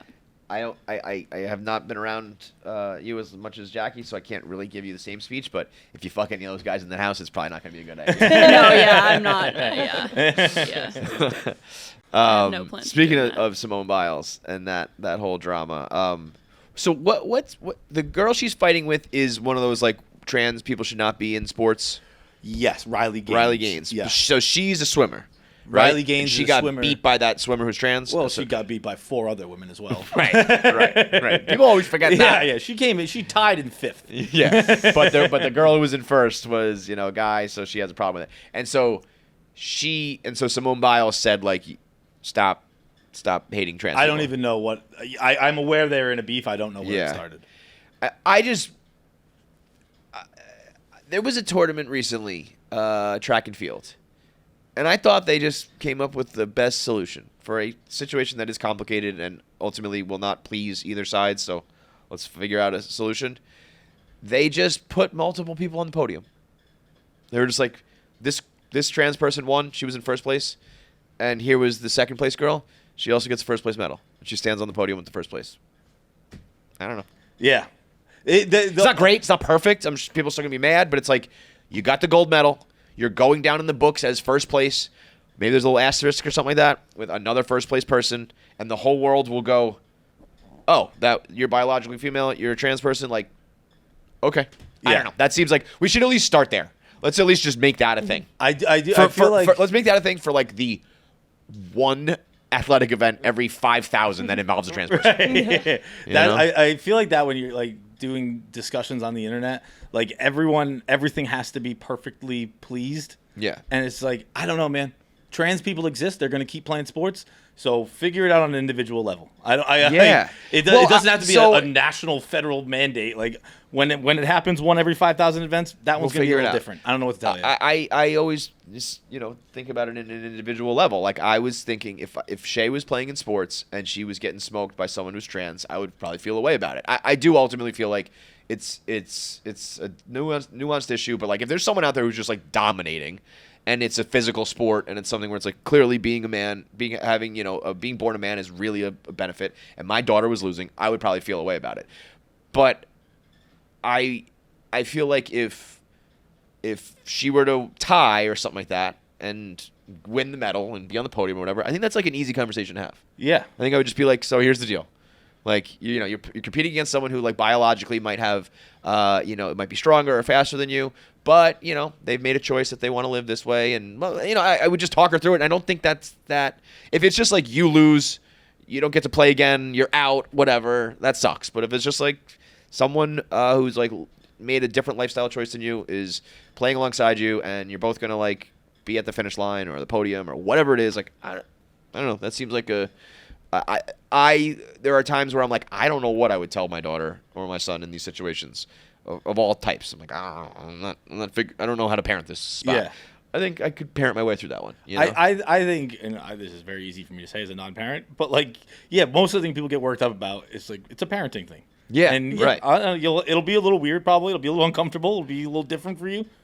Right. That's the way the world is. Yeah, and also, by the way, like, for, let's say there's 100 people in a race, like, 99 of them are usually going home crying that they lost, and their parent needs to parent them through that. Right. Be like, sometimes you lose, and now it's a little bit different because you lost to someone who might have a competitive advantage, so you got to parent your way through that too. I don't know. It doesn't seem like it needs to be that big of an issue. But again, I don't want to be like hypocritical because I feel like if she was like getting, she was really disappointed or really getting blown out or something, I would probably be like, this is kind of unfair, Uh-huh. But I feel like I could, explain my way through that, and hopefully, like, I don't think my kid would come out like hateful. You know what I mean? I think they would probably understand. And dude, especially if there was like you just are going to be next to her, or you both win, or you both whatever. I don't know. This was a thing when I grew up in my hometown. A man played field hockey, or a boy, I guess, in high school. Because there was no men's teams. There was no men's field hockey, and I guess part of Title IX is I was a kid. I wasn't in high school. I was a child, so I kind of just like remember it. But since because of Title IX, since a man's version wasn't offered, he got to play, and he wasn't trans. He was just a guy, right? But he got to play field hockey. Did he just fuck shit up? And I don't remember but it wasn't like a major. It wasn't like a scandal or anything like that. It was just like, yo, there's a guy on the field hockey team, right? And it was because you know what, like, whatever field hockey team you were watching, it's just a random girls' field hockey team. Like that. I guess. Listen, if there was a world where like Shay was a high school prospect trying to like get a scholarship or something, and there was a trans person that like somehow denied her that, I don't know, maybe then we would have a bigger issue. But almost 100% of the teams and competitions and competitors we're talking about are like, don't matter. Yeah. Your kids are not going on to college. They're certainly not going on to pros. This is just something you do to like fill the time. Like it's almost as much as it's a trans rights issue, it's to me like 50% how much kids sports has gotten out of control. Yeah. It's like, why do you even care? If you ask like my dad growing up, like who's even on my teams, he would have no fucking clue. He'd just be like, that's something that Kevin does after school for fucking fun. You know what I mean? It also like simulates life more. Like there's always going to be somebody with an advantage, in like a nepo baby or something, like not that right, that's not fair, and it's just like you gotta deal with it. There's just and you just you do the best that you can, and if you lose, cool, puts hair on your chest, or it raises the bar in like another way. It's like when somebody breaks a 4-minute mile, obviously. I also just think it's a as much as I would be like, this is bullshit, and I think this is unfair, I think it's like, okay, I have an opportunity to parent my kid to either just say that to them and instill, like, this is unfair, let's stomp our feet and cry about it, or use it as an opportunity to teach some empathy and life lessons like you just described. Be like, I know that you feel like right now like it's unfair, but also that, I don't know, that person is like going through something personally and through their sexuality that is difficult for them, so let's just give them grace and whatever message it is. That feels like a better way to handle this than to just like scream about it on the internet. It is all just, again, parenting. We're like, you don't think I played older kids in hockey? Right. You don't think I played that many kids in baseball?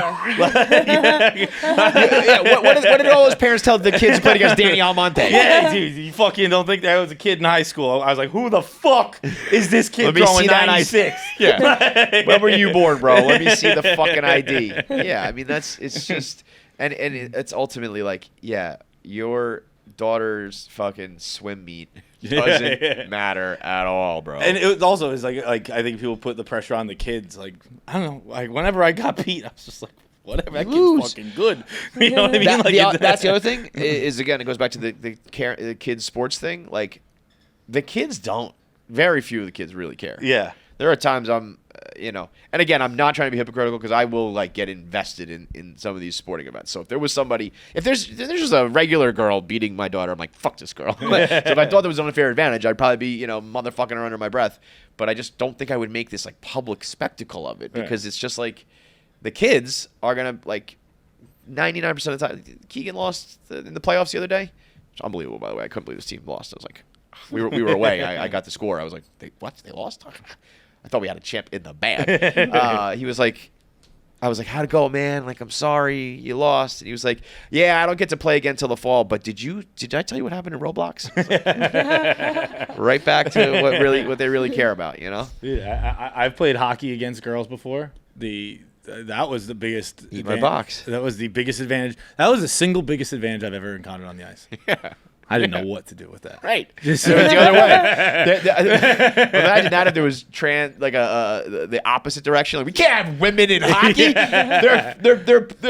They're tricking our boys talking about their boxes. Eat my fucking box. Did she say that? That allowed? Yeah, opening face off. Eat my fucking box. What the fuck was that, dude? That's not fair, right? Like, foul, 2 fouls. 10-minute major. Get her out of here. That's so badass. She played at BC. She was really good. That's great. Wow. Let me see. Let me just run through a couple things before we go to Oona's list. We did Simone battles. This is a little bit morbid, but did you see the Vegas shooting with the influencers? No. These two YouTube influencers, both based in Vegas, I believe had words over the internet earlier this week. I don't remember their names, so I don't want to butcher them. One of them's named Finney, I think. Anyway, it's a testament to how there's so many fucking influencers. It's like, I don't even know who these people are, but I think they were big enough. And this guy is on the Strip filming, like at the Bellagio, I believe. And whoever the person he was like talking shit about, like, saw him live or knew where he was, and just like rolls up on him and on the live stream just pulls out a gun, bow, bow, bow, bow, bow, shoots him, and it was crazy. And I just feel like there's gonna be like YouTube repercussions and ramifications of like, drama and beef and like fights always do like numbers and people love it, but like when it results in something like this, I feel like YouTube, who already takes a lot of steps to like, language and intentions and all that, I just feel like there could be potentially big rule changes or more strikes or whatever it is to control shit like that. Not that they really should have to worry about that, and not that that's really indicative of, it's obviously a pretty extreme outlier, but I just feel like it went from a direct, like, this YouTuber was saying this about this YouTuber to, like, blah, blah, blah, blah. Wait, so it was a YouTuber who shot another YouTuber? 2 YouTubers, yeah. Or at least, like, influencers, and one was on YouTube. I don't know what their main platforms are. Yeah. But, yes, 2 influencers in Vegas. I think one guy said, like, dude, that's kind of, who did we fucking interview? She's kind of like the mother of true crime. We interviewed her at Sirius Studios. Mother of true crime. Oh, Sarah. No. I honestly, like Sarah Koenig? Yeah. No, it wasn't Sarah Koenig. So okay, Because I would have known if we interviewed she her. was the fucking prosecutor in OJ's case. Marsha Clark. Marsha Clark. Yes, yeah. yes. And I remember talking to her and being like, she was literally she was in true crime. She was a lawyer in the case. And I remember we were talking about just like how big true crime was at the moment. I hear it mentioned much more rarely now, but at that time, like true crime was the biggest thing in the world. Yeah. And I was like, is there like a chance that we basically just start live streaming crimes? Because like we're so infatuated with this. People would watch. Like, and she said something like that. She's like, I hope not, but like, yeah, like that'll be certainly. I was like, why wouldn't someone just be like we care It's about a little like Squid Game-ish, you know what I mean? yeah, we love murderers and killers and rapers, and like, why wouldn't someone why wouldn't someone see that and be like, I don't know, why make would a buck off why that? get famous after I die? Why don't I just do it right now? Dude, it's like It's a that Jack scary thought. Doherty kid. I'm surprised he hasn't pulled a Glock out on live Yeah, stream. that kid's next. He You know is that one? such an asshole. I know him. He's the kid Yeah. like he crashed a car, Crashed right? the car. Yeah. But he's always just like has his security behind him and he just picks fights and then runs behind them. Yeah. It's like yes, and then the day that like he gets snuffed in the face or something happens, it's gonna go mega viral. So I'm sure. That's why I'm saying that I think YouTube will like have to take measures just to like prevent anybody who's even thinking that. Yeah. Because they're out there thinking it already. You know. But it was. I mean, the video was crazy. People were like, you got to do like a video on this. I was like, no, I don't. We're not going down the snuff. We're just going to be snuff films. We're not doing snuff films. Did the guy die? Oh yeah, I think so. Oh. I'm pretty sure he's dead. I mean, if he didn't die, it's a miracle. I mean, it was like point blank. Bah, bah, bah, bah, bah. Crazy. That's fucked. And then two, I guess, hypothetical situations real quick. One, I don't think I knew that 50 Cent and Diddy had beef. I didn't know that 50 Cent's baby mama is like fucking Diddy. That's pretty. She was like currently or well, she was a part of all this, like all the freak offs and stuff. He paid her to go on vacation with him, and not a lot of money for someone who's Wait, Diddy paid her. Diddy paid her like $10,000 to go like on a week-long vacation with her. For Diddy money, like, and your baby daddy is 50 Cent. Like, she's on trial for being a bad negotiator. right. I was like, I don't mind you doing the freak offs, but it needs to be like $100,000 a night or something like that. It's Diddy. Just name your fucking price. He's clearly a sex-addicted freak. Like, the more you said no, the higher the price. We would have just kept going, you know. But I always saw 50 Cent like he was kind of one of the only guys who was ever honest about Diddy. Not even fully honest, but he would always allude to it, and he would talk shit on Instagram and all that shit. And I always thought it was just because like 50 doesn't give a fuck. But that would be a tough one for me. I feel like I really try to be pretty understanding of people's pasts and stuff. People, when you talk about body counts and exes and all that, I think it's all pretty childish and immature. But if you told me that you had sex with Diddy for money and his freak offs, that would probably be hard for me to get over. Yeah. And I think that might be immature or whatever. But if I was like totally in love with you and then found that out, I'd be like, wish I didn't know that. That one's gonna stick with me. It's one of those ones that's going one of two ways. Either I'm really You're into like, let's it go. or really not into it. I won't know God, I until can't believe you did that. So what exactly did happen? What I went on in to there? be clear, I don't really follow the news. I don't know how serious these freak offs are. I know I they're same. not good, but like I would say everything I've heard about the freak. Actually, now if we're gonna really go down this road, if some girl was like, I was in Diddy's freak offs. I love that freak offs is like Isn't just it like crazy? a copyrighted term. Yes. It's like I mean, they're very in like the courtroom saying freak freak offs. offs. Yeah. And like Diddy and like Cassie would text him like it's almost like they put the little trademark Yeah. emoji there. You know what I mean? Like when's the next freak off? Like it's one thing if that's what I don't you know. I refer gotta to find it. $10,000 to give this fucking lady. Yeah, people are like, yo, that comes out to like $750 a night. Like, that is not enough. You're not wrong. But it sounds like these things were all always way more intense for like Diddy and like if He It's turned so- himself in. He went like Kevin Spacey in Seven. He's like, I just want people to hear about this. I mean, I feel like the worst thing that your girl would be like, I rubbed cum on Diddy's nipples. Be like, I don't know, that's weird. Is that something that happened? Oh yeah. His own cum or someone else's? Someone else came on like a girl I think it was Cassie, but I don't all allegedly because I don't know what the exact details are. But somebody came on like a girl in a different room, and then like she would go into the other room and take the cum and rub it on Diddy's nipples.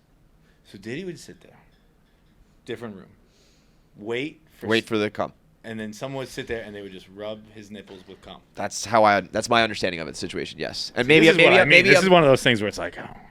And I'm just I guess I should try that. This guy, what do you mean? Like, I don't want to know anything that happens at these parties. Because now I'm like, it must have been doing something for him. I don't know. I mean, you know what? It all depends on timing. It all depends on timing. Because, listen, in the heat of the moment, if I'm mid-freak off and I'm still going and someone's like, should I rub the cum on your nipples? I'd probably be like, I guess so. Yeah. Right? Fucking bring that in here. But talk about like post-nut clarity Yeah, after the fact. If I'm sitting in the room and I'm done and someone comes in with like 2 fingers of cum and they're like, are you ready? I'd be like, get out of here. Get out of here. 5 minutes ago, I'd be like, yes. 2 minutes later, get away from me, you freak. What's wrong with you? Dude, it gotta be terrible finishing and being like, that guy's cum still on my nipples. Yeah, I didn't think this went through. I didn't think this went through at all. Like, I've always wondered that about the people who get really extreme. You do water sports and all sorts of weird stuff. As soon as you're done and there's just smells and feelings, you're just like, what have I done? What have I done? Also, just like the cleanup of cloth and beds and all the baby oil and all that. Yeah. It's just so... Yeah, I mean, but, like, it's not like, you know, if the girl was like, I don't know, he has come on me and all this stuff, it's like, I don't know, just this guy hired a bunch of gay guys to, like, come fuck him and I rubbed cum on him. Like, sounds like you were more like a liaison of, like, a, I don't know, a facility. You're the point guard, basically, the freak off. Any sex situation, sex escapade you have that ends in being like, I don't even know whose comes on. Like, could be mine, could be his, could be hers. I don't know. Like every time I've ever had sex, 1 or 2 people's cum. You know what I mean? Like whose cum is this? It's crazy. That's a great call. It's a crazy thing. There's limited suspects in the room. All right, where did this fucking cum come from? That is great. All right, and It's last funny also hypothetical. thinking about like in court, just it must be so. I wonder if he feels uncomfortable in court, like how. Well, they almost kicked him out. They almost kicked him out, and then they almost like declared a mistrial because apparently he was staring down like jurors, like ominously, threateningly, which is like you got cum on your nipples, bro. Shut up, Diddy. Yeah, I find it very hard. I mean, I know he's like a dangerous person. He'll blow up your car. He'll kill you and all that. But I also feel like it would just be very easy to be like, fuck off, cum nipples. Yeah. Like, you know what I mean? Like, if Diddy was trying to stare you and your cummy nipples can take a fucking hike, dude. You're getting fucked by a guy named the Punisher while girls rub cum on your nipples. You're not exactly the most intimidating guy anymore. You know? Did you see Cameron interviewed the Punisher? The Punisher was like the main escort that they hired, and Cam was just like talking about Cassie. He's like, "How's that cat though?" I was like, "Oh my god!" It's like, that's a lot, bro. This is like an abuse victim and she's pregnant. And how's that kitty? Oh my god! But how was it? It has. Even the Punisher. There's a man nicknamed the Punisher who gets hired for freak-offs, and he was like, I don't know. I don't know what I can say. I can't say. You know, Cam, you know, there's like a big thing going on. It's a whole production. Yeah. And the last hypothetical I saw was an interesting one. It was if you were, let me get the exact wording right. I think I took a screenshot. Okay. You get put in a room with an absolute identical clone of yourself, memories and all. Only one of you is allowed to leave. How would you defeat yourself? Just beat the shit out of myself. I think, right? Yeah.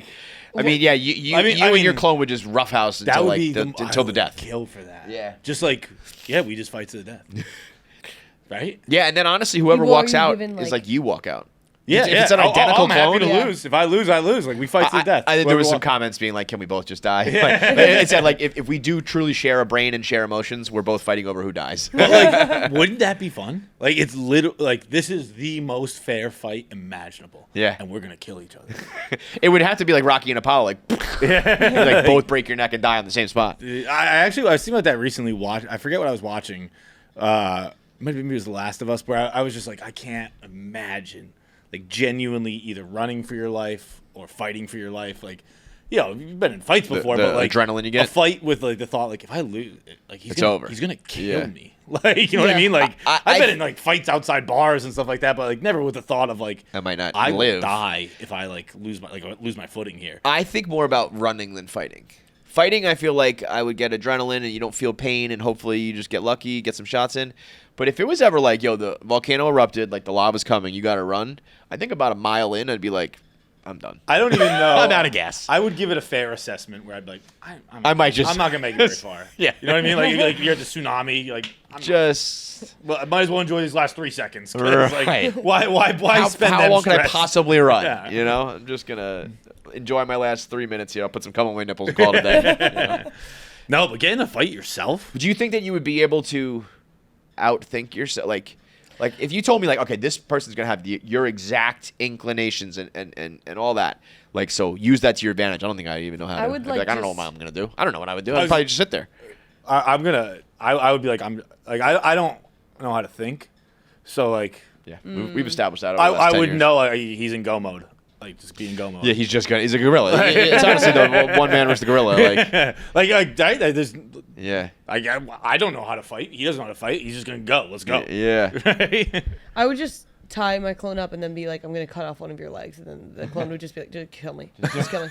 I'd be like, yep, that's exactly how I predicted this was gonna go. Cool. I would just psychologically torture myself Yeah. until she begged for suicide. I would just like bring up like moments that like I cringe over, just to kind of like weaken myself and throw. I'd be like, oh god, I can't Remember that time you said? Yeah, that was so weird of you, teacher. Make But then your clone would be like, you did that too, and it's like, you're right, I did do that. You Yeah. it'd be a cringe It's off. like a criminal. We're just like, oh, that was so weird. Why are you so weird? Stop talking. No, you stop. Like, you're such an ugly crier. All right, Oona, what do you got? Hey, real quick. I'm gonna use that for a pee pick. Okay. Or you can go. That's such a weird way to phrase that. I'm gonna use that. Use for that for a real quick. pee real quick. Father's Day is upon us, which means it's time to get your pops some Omaha Steaks. One of my favorite, longest running sponsors of KFC Radio. Every Father's Day, they start shipping out those big containers filled with filet mignon and jumbo franks and chicken cutlets and pork chops and the caramel apple tartlets as a dessert. And it comes with the Omaha seasoning, Omaha Steaks seasoning. Now they're doing smash burgers, whatever's on trend. They got the best meats, and it gets shipped directly to you. You can cook it all up right then and there, or throw them in the freezer and keep them all season long. It's exactly what your dad wants. He wants to cook up some juicy steaks. He wants to always be flipping burgers on the grill. He wants to get out of the house, man the grill. He wants good dinners, good lunch. He wants good food, and Omaha Steaks makes it all possible with an unforgettable gift for the best dad in the world. They have a 100% money-back guarantee with unrivaled quality and variety, with every bite backed. Every steak is perfectly aged to maximize tenderness and hand-cut by master butchers. So this Father's Day, give your dad the best steak experience in the world with Omaha Steaks. Go to omahasteaks.com for guaranteed perfect gifts that deliver legendary quality. And right now, get an extra $35 off when you use promo code KFC Radio at checkout. That's omahasteaks.com, promo code KFC Radio at checkout for $35 off. See site for details. Before we do Oona's list, the judge threw out Justin Baldoni's countersuit.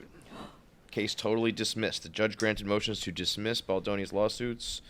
Don't know if it says why.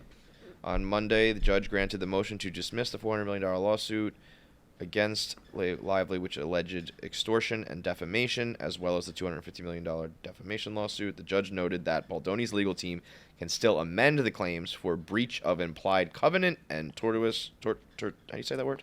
Tortious interference with contract if they choose to. I don't know. The Wayfarer parties, that's Baldoni, have alleged that Ryan Reynolds and publicist Sloan made additional statements accusing Baldoni of sexual misconduct, and that the Times made additional statements accusing, but the Wayfarer parties have not alleged that Reynolds, I don't know, this is not really a great explanation of why it got. The judge added, the Wayfarer parties' additional claims also fail. So here was the one thing. They seriously doubted these statements were true based on the information available to them, and that's what's required to prove defamation. I feel like one side of the story has to be true, no? If somebody's alleging assault and you're saying it's not true, and it's defamation, and that gets thrown out, and then wouldn't that imply that it happened? I don't know. I don't. I guess I don't really know more what like happened. a legal, like it could be a legal basis as opposed to just like what occurred. Yeah. But it just feels like if one side. Wait, so they're saying everything on Baldoni's side is not like. I feel like this whole didn't thing really was read it. wrapped up pretty quickly at the premiere, when no one took a picture with the guy. That guy's clearly the asshole. I know you always say that, but like. But like he, there was like he was in the basement with a whole bunch of people for his side that were like, this is so fucked up that we're not allowed to be in the. And people were premiere. saying like also like Blake Lively had such a I think people were afraid of her. like she was so like vocal amongst like with the whole cast members. Like she got close to the cast members. I think she kind of got in their ear being like, he sucks, right? Like a little like that's what I heard. I have no idea what's true. I also what's feel not. like I if think somebody came up to me those with- people are adults. Like But- Blake Lively's powerful. Like I don't think she's so. on set with a 35-year-old, and you're gonna be like, this guy's a fucking asshole because Blake Lively mentioned to me one time. But I think it was such a like, again, there's just so much money that goes into movies that she was not saying like a loose cannon, but it seemed like she was threatening to blow the whole thing up, and everyone was just like, we have poured so much money into this. Whatever, he doesn't need to be at the premiere. Nobody take photos with him. Nobody like. Also, if somebody was threatening that there was sexual whatever, assault, harassment, abuse, whatever it was, like I wouldn't go take a picture with him. But if that's not true, then He it's also, like, I think, was an asshole. yeah, he's I think he's it was just a like perfect the storm of smarmiest- he's an asshole. Blake Lively and Ryan Reynolds are so beloved that they could have used a thinning of the herd, or like being brought down a peg or two. And I think that's why everyone was quick to be like, fuck them. I obviously don't know, but like all that makes sense. That like finally someone spoke out against Blake Lively. Like we've been wanting to hate these guys for a while, but we never had a reason.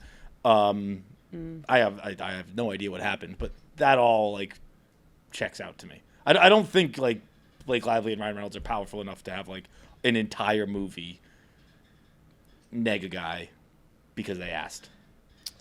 I don't know about that. Yeah, well, I don't Like know. I mean, you have individual responsibility. Like you know what I mean? Like Yeah. I don't know. It's just me maybe, but like if I'm an actor on a movie and I have my own successful career, as many of those actors did, and someone's like, "Hey, fuck that guy," and I'm like, "Why?"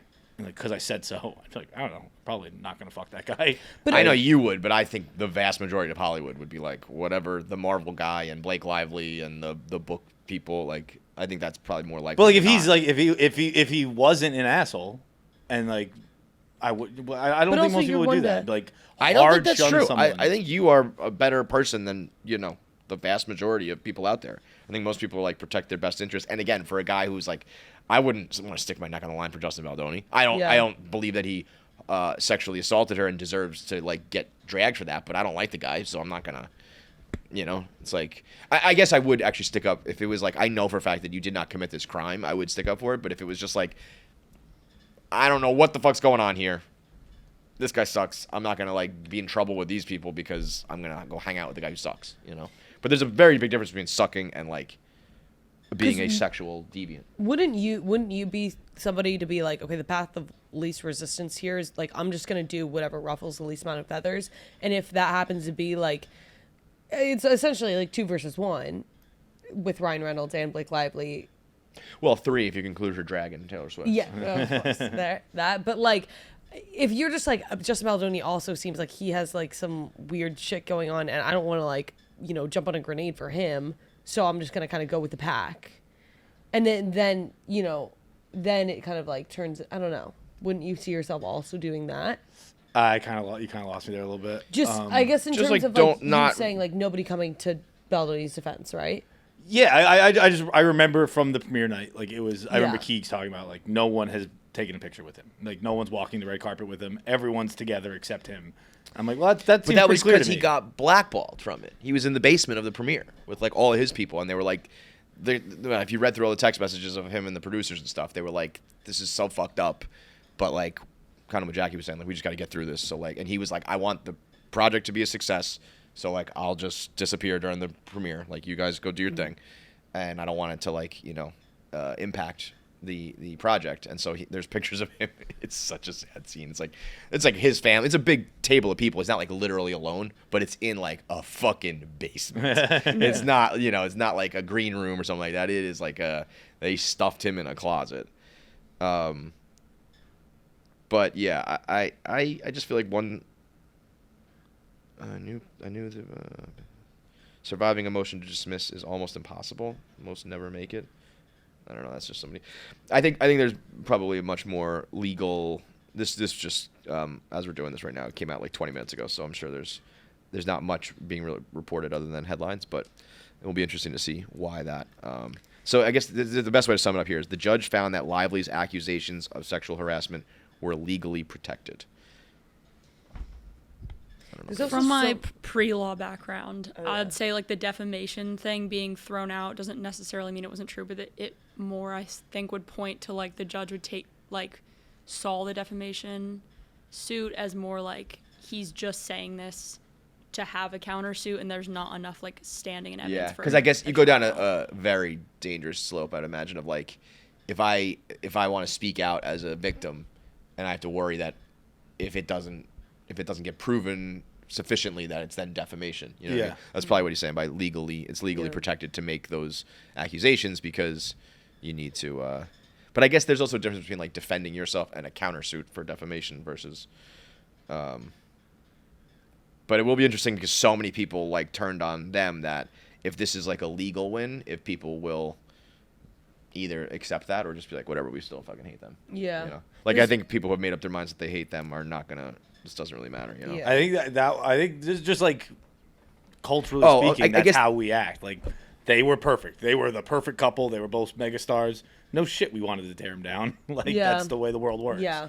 And I think everyone's probably like, "Fuck yeah, we got our ammo." I haven't read anything, so I don't fucking know what I'm talking about. Yeah, this is, I guess, the best way to sum it up. Judge Lewis Lemon found that Blake Lively's sexual harassment claims were protected and thus protected from a lawsuit. Justin Baldoni's suit also alleged extortion, which the judge ruled not constitute civil extortion. So I don't know. Like I'll be honest, I don't even really like them. So like I was like, fuck them. You know what I mean? Like you don't like them or him? I wouldn't say I'm their biggest fans. I don't dislike them, but like they were so propped up by the opposite society. Side. I was gonna say America, but it's even bigger than that. The world with Deadpool, like they were beloved. No shit, that's just the way it works. Like now we gotta tear them down. I don't think it's a good thing, but it is just the way society wait a minute. works. This also but it was this also includes like the New York Times, so it's like the reporting. So there's a lot more like kind of going on here. There's honestly just like so much information about this case that I can't even keep track of like whose side I'm on anymore. Yeah, I mean that was fucking 40 updates ago. Yeah, exactly. Like I the whole Taylor Swift thing. I'll say this about the three of them. They like to fucking talk. Yeah. Like goddamn. All right, what you got?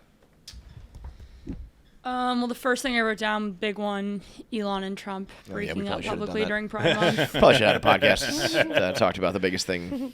I feel like the ultimate, it's not even about those two. It's like if you were one of these people who were a fan of either one of those sides and then subsequently became a fan of the other person because you felt like you basically had to, and now you're like left with your dick in your hand and you're surprised by all this, you're the biggest asshole in the world. Like the amount of people who were like, no, like don't do this publicly, guys. I was like, if this is not the biggest example of like, yeah, these people don't give a fuck about you, they don't give a fuck about the company, they don't give a fuck about anything other than their money and their power, and like they will do even like. If what Elon's saying is true, it's like, okay, so then you were knowingly doing business with a guy on the Epstein list. Yeah. Or like there's all this talk about the EV mandates and the subsidies for solar powers and all that. It's like, well, it sounds like you were probably getting a bunch of preferential treatment. And, so there's conflict of interest, there's corruption, and then there's, it's like every angle you look at it from business and politics, like this is what's wrong with everything. And it's also and they can't believe it, You're saying he was on the Epstein list and you have your own kid like on his shoulders. Right. It's like, so why were you associating with him at all in the first place? The fact that this actually was very luckily happened because we were flying home from Austin when it happened, and we were on a plane with no television. United, you motherfuckers. United. I'm not an airline complaining guy. This is the first time I've ever done it. They didn't know how to board the plane. They had no televisions. they didn't even have the thing where you could like put your phone in and watch on your phone, and their Wi-Fi was like spotty and shitty the whole time. And I paid for a first class ticket. That, and let me tell you, it was not worth it. That was not a first class experience. Like $1,500 lunch. Yeah, it was crazy. I was flirting with a hot dad on that flight. You were Yeah. There's a dad. homewrecker or like single dad? Single dad. But so since we had no TVs and anything like that, we spent a lot of time on Twitter on the flight, and it was entertaining. It was nice to have something to do. But like the fact that a single person is surprised is, come on. You put two people in a pen, two toddlers in a pen, and the only thing these toddlers have in common is that they enjoy being an asshole. And you're like, I can't believe they're being assholes right now. Right. The only two things Donald Trump and Elon Musk have in common is they like being assholes. That's about it. That's just the fact of the matter. They both have a career and a long history of going, I kind of like being an asshole. Yeah. And you had these two hang out, and you're like, oh, I can't imagine. No fucking kidding. No fucking kidding. These guys are all talk. They're all hat, no cattle. And now want to just fucking. It's very weird how quick we as a society just throw out a pedophile now. It's perfect that Elon Musk did it because he's of that corner of the internet that just like loves calling everyone a pedophile. Mm. But like the president's right hand man called him a pedophile, and we're just like, yeah. What else is up? I don't know. We should probably figure it out. Like, I don't believe it. I don't think he is. You know what's gonna happen, and this is kind of a cliche when people say like, this minimizes all the people with like real claims, but like someday there's gonna be a pedophile. Someone's gonna be like, that guy's a pedophile, and everyone's gonna brush it under the rug, and he's gonna be like, no, seriously, like I've seen him fuck a kid before. Like just the president's right hand man tweeted to 100 million people, president's pedophile, and like we just carried on. Well, that's the Epstein list almost became this. It's like such a silly thing that like you can throw it out there and people just go, it's not real. But it's like if it is true. Although also I thought we like knew that. I was about to say, is that surprising? Oh, wasn't he on the plane? We saw pictures of him. Like best friends with Epstein his whole life. Fucking kidding, guys. Because I remember we talked about, we were like, if he were to be on that list, I don't think that would discourage as many people as if somebody were to say that. No, they would rally. They'd be like, he had gay sex with somebody, or like he was gay. He'd rub cum on his nipples. The best part of this whole reaction, though, was some of the people trying to. By the way, just for the record, I don't know if people really heard it, but I just snuck all hat, no cattle in there. Shit. I didn't get that. All hat, no cattle. All hat, no cattle. I said those guys are all talk. They're all hat, no cattle. Is that what it means? Is that a made up one, or is that? No, I don't know. It just says Texas slang. Yeah, that's a real one. All hat, no cattle. Like a fake did you cowboy. hear that, or because you had started talking? So I don't know. Did you hear? I didn't hear it. I did not hear it. Like it was. I also was going to cheat. Did it. I was going to cheat and say that it was the name of a restaurant in Austin. Then, but I had to. Can I just say mine was no, you got to try to get it in there. The people like scrambling to kind of like, this is okay, this is fine, this is how it goes. There was a couple tweets from the right. From like right-wing conservative, or at least I don't know who they are. I don't know, but it seems like right-wing influencers. Some of y'all can't handle two high agency males going at it, and it really shows. This is direct communication, and then in parentheses, phallocentric, versus indirect communication, gynocentric. I understand you aren't used to it. And then there was another one.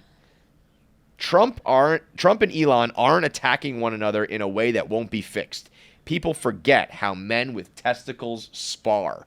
You're watching two people with balls the size of the moon debate an issue. This is what masculinity looks like. These are like the gayest tweets for Pride Month. Gayest tweets. They make sense because Trump is the gayest guy. He's so gay. So gay. Elon should have been like, he tried to kiss me. It would have been done.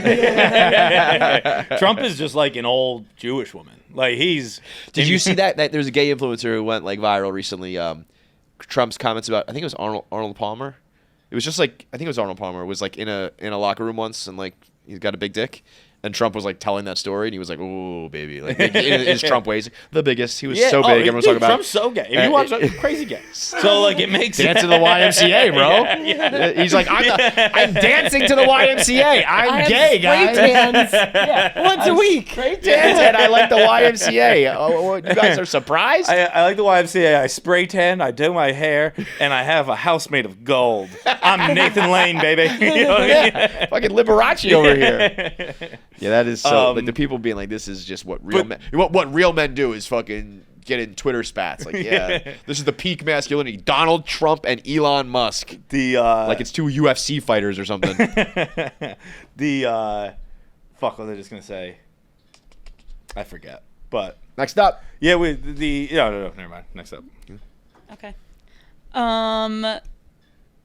I don't know if anyone's listened to Addison Rae's album. I haven't, but Pitchfork. I think you could just stop right there. I don't know if anyone's listened to Addison Rae. I mean, it's listen probably like platinum, but like I have not, but I have seen people whose music opinions I usually like go, it's not so listen bad. to this. Really?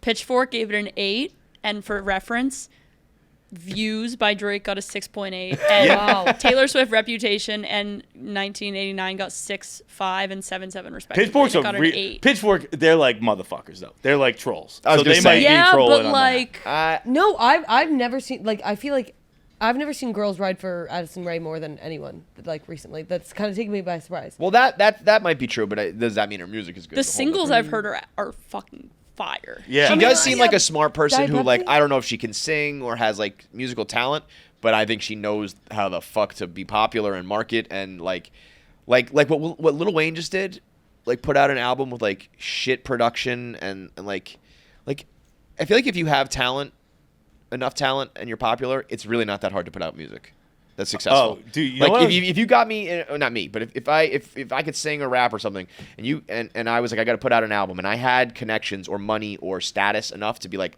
I'm gonna call this producer, this engineer, this songwriter, all that shit, like, we could have a hit. Yeah. If those people put their effort into me, we could have a hit. Let alone someone who might have talent. Dude, I just put on some Warren Zevon yesterday, and accidentally my library is on shuffle, and so the next song it played was a song that K. Marco sent me 100 years ago.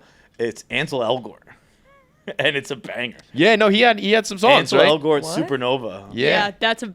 It's a banger. Yeah. Dude, and actually, it's like if you just have a smidge of talent and the right people, you can. I'm not saying you could put together like a classic album.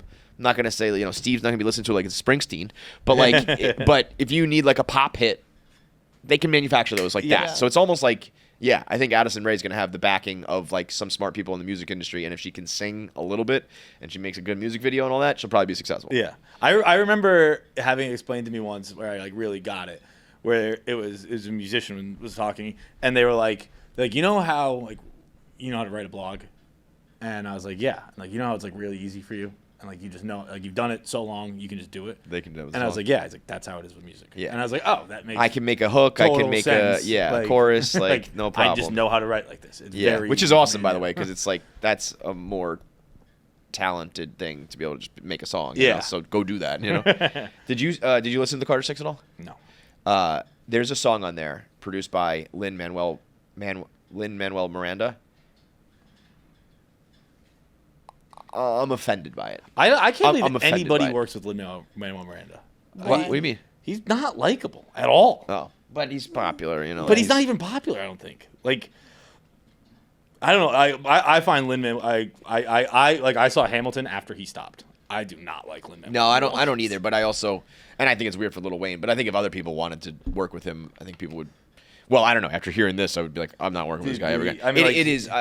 He it's had offensively his bad. thing in fucking like obviously Hamilton's a humongous success, but like I've never seen him in something after that where I was like, I'd like to see him in something. Yeah, like he yeah. was in his cameo in Curb. Terrible, yeah. But he's being an asshole. Yeah. But I think he's Hamilton is fire though. Some people try to hate on Hamilton Yeah. because of Hamilton- him. Like he Hamilton- sucks, but Hamilton is awesome. Yeah, I didn't. And even like I know in the rap world, it was kind of like this is like corny rap. It's like, yeah, listen, I'm not telling you that this is like fucking gonna go toe to toe with like the gangster rap of the '90s. Right. But like, it's an awesome musical. it's a musical and it's a good time. Yeah, yeah. Yeah. No, I did not dislike Hamilton as much as some people did. I really liked it. But Lin-Manuel Miranda, I do not like him. Yeah, He and just for him bothers to me. like in this song, it's insanely bad. What, but like does Lil it Wayne sound can like still rap. Manuel Miranda? No, I'll play. I know you have to take it out, but just so you can hear it, like it is. It's like it doesn't even sound like a real song. It sounds like it would be like I don't know, like in a internet video or like just something where you're like playing music. Have better sex with Blue Chew. Blue Chew is the original brand offering chewable tablets for better sex. And starting now, Blue Chew is offering a combo so strong it'll knock your socks off and your neighbor's socks off, and your girl's socks off, maybe your guy's socks off. Whatever it is, socks off with your sex off. Get your rocks off with Blue Chew. They have the combination of short-term, quick effectiveness with the long-term extended release. So it's like taking Viagra and Cialis, putting it together in one Blue Chew so that you get fast acting and last longing. Long lasting. Last longing? Did I just say? I just went full blown like long lasting effects with Blue Chew. Right now you can get your first month for free. So great sex is just a few clicks away at BlueChew.com. You link up with one of their licensed medical providers, and once you're approved, they will send you the medication. You get your prescription within days. All of it is discreet in case you're still embarrassed, but you shouldn't be because basically every man on the planet Earth needs to deal with this now. So Blue Chew tablets are made in the USA, prepped and shipped directly to your door. They won't stop until every man is bricked up like a brick house. That is their mission, all online, so no awkwardness at the doctor, and you can make your life easier by getting harder with all the options at BlueChew.com. Special deal for our listeners. Your first month is free when you use promo code KFC. All you got to do is pay $5 for the shipping, and you get your Blue Chew tablets. That's BlueChew.com. Promo code KFC for your first month free, just $5 in shipping. Visit BlueChew.com for more details and important safety information. And thank you, Blue Chew, for sponsoring the podcast. Also, I can't imagine, whatever you think about Lin-Manuel Miranda, at least he is a musical person, and for that to be like, you were just like dun dun dun dun dun dun dun dun, like here's my beat. I don't know, it's so bad. The production on this album was so bad, but Lil Wayne still can rap, and it's like, just for someone like that, you could just be like, I want to work with like Pharrell and Timbaland and Kanye, or maybe not Kanye, but get all the best beat makers and just do your thing. Actually, what he should do, what Lil Wayne should do, and this is when he was at his best, is just do mixtapes. Yeah. And everybody loved him because he would just take the biggest songs out with the best beats and best music, and then he would rap better than them. Just do that until you're dead. I would guess like that, probably like this thing like we run into too. I would guess that that's harder to do legally now. Yeah, I'm sure it is. Like I think the mixtape in that era was like the law hadn't caught up to how we share music online. Yeah, you wouldn't be able to like put it out and like make money off it, but just like. I feel like he is some of the most like, and maybe I'm wrong because I don't know what I'm talking about, but he is some of the most like funny. Double entendre lyrics. Oh, yeah. Yes. Invented the genre. That is like, his claim. He can still do that. He's still rapping, but it's just like the songs are like, So maybe he needs to song with Addison Rae. Yeah, so true. The song Addison Rae, by the way, by Magnolia Park, banger. Oh, is that the pop song that was like popular a few years ago? Yeah. Shit, don't play it, guys. I went to a weekend concert this weekend. Oh, you're at MetLife. Yeah, it was at MetLife. First of all, got chicken tenders. I'm back on the Mets. Back on your tendies bullshit? What? Back on your tendies bullshit? Tendies bullshit. The Mets got me back. That was like American, like the most American thing or something? Yeah, just like I fucking love America, dude. Why'd you go to the weekend? I've never heard you mention him before. I don't know. Okay. Seriously beats me. I paid $260 for a ticket. Gametime. Yeah. Shout out Gametime. Oh, well, I should have done a Gametime. Yeah. I didn't do Gametime. I should have done Gametime. You should do Gametime tickets. Yeah, I know. I just like, I cannot get on board with The Weeknd. I don't know why. I respect him, and like that's. You don't like The Weeknd?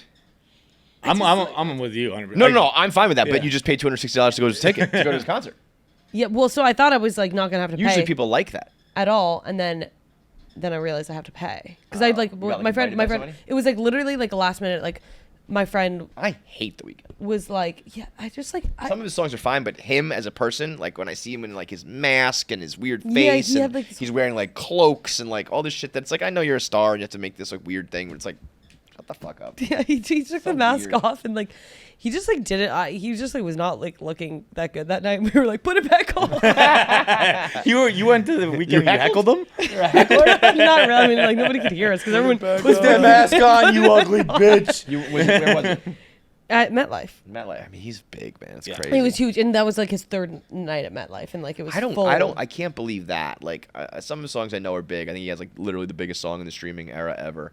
But like the fact that he's selling out like Taylor, I guess he had the Drake cosign in the beginning, but like I want to like him so bad. I just like I don't even want to like him. I don't want to like him. He's also the worst actor in the world.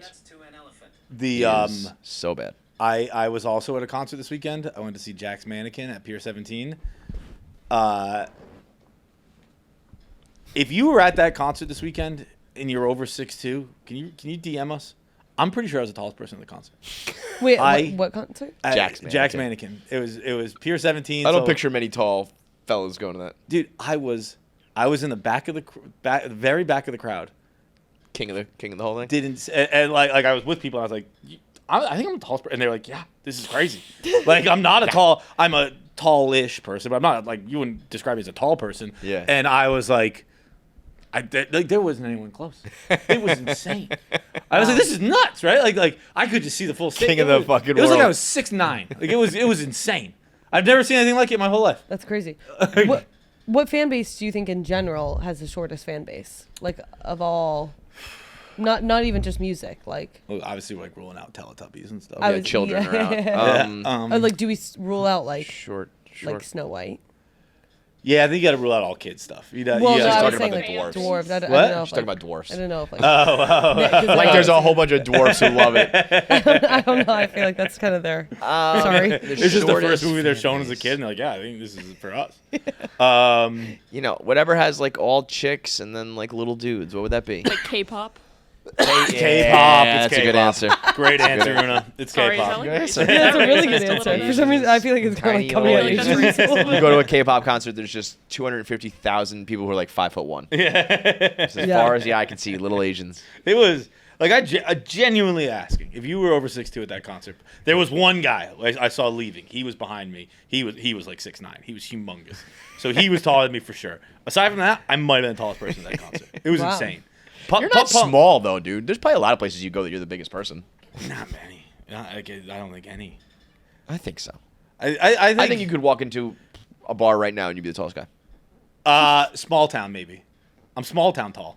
Small town. But like you're pretty big. New York, dude. I know. That's like one of the great things about New York is like you walk down whatever you think you are. You're not. Yeah, you walk down the street in a block, you'll see someone. Bro, there's so many like hot people, rich people. Yeah. You know, it's good. Like, you think you're doing good, and it's like that guy over there who just like walking. He's a billionaire.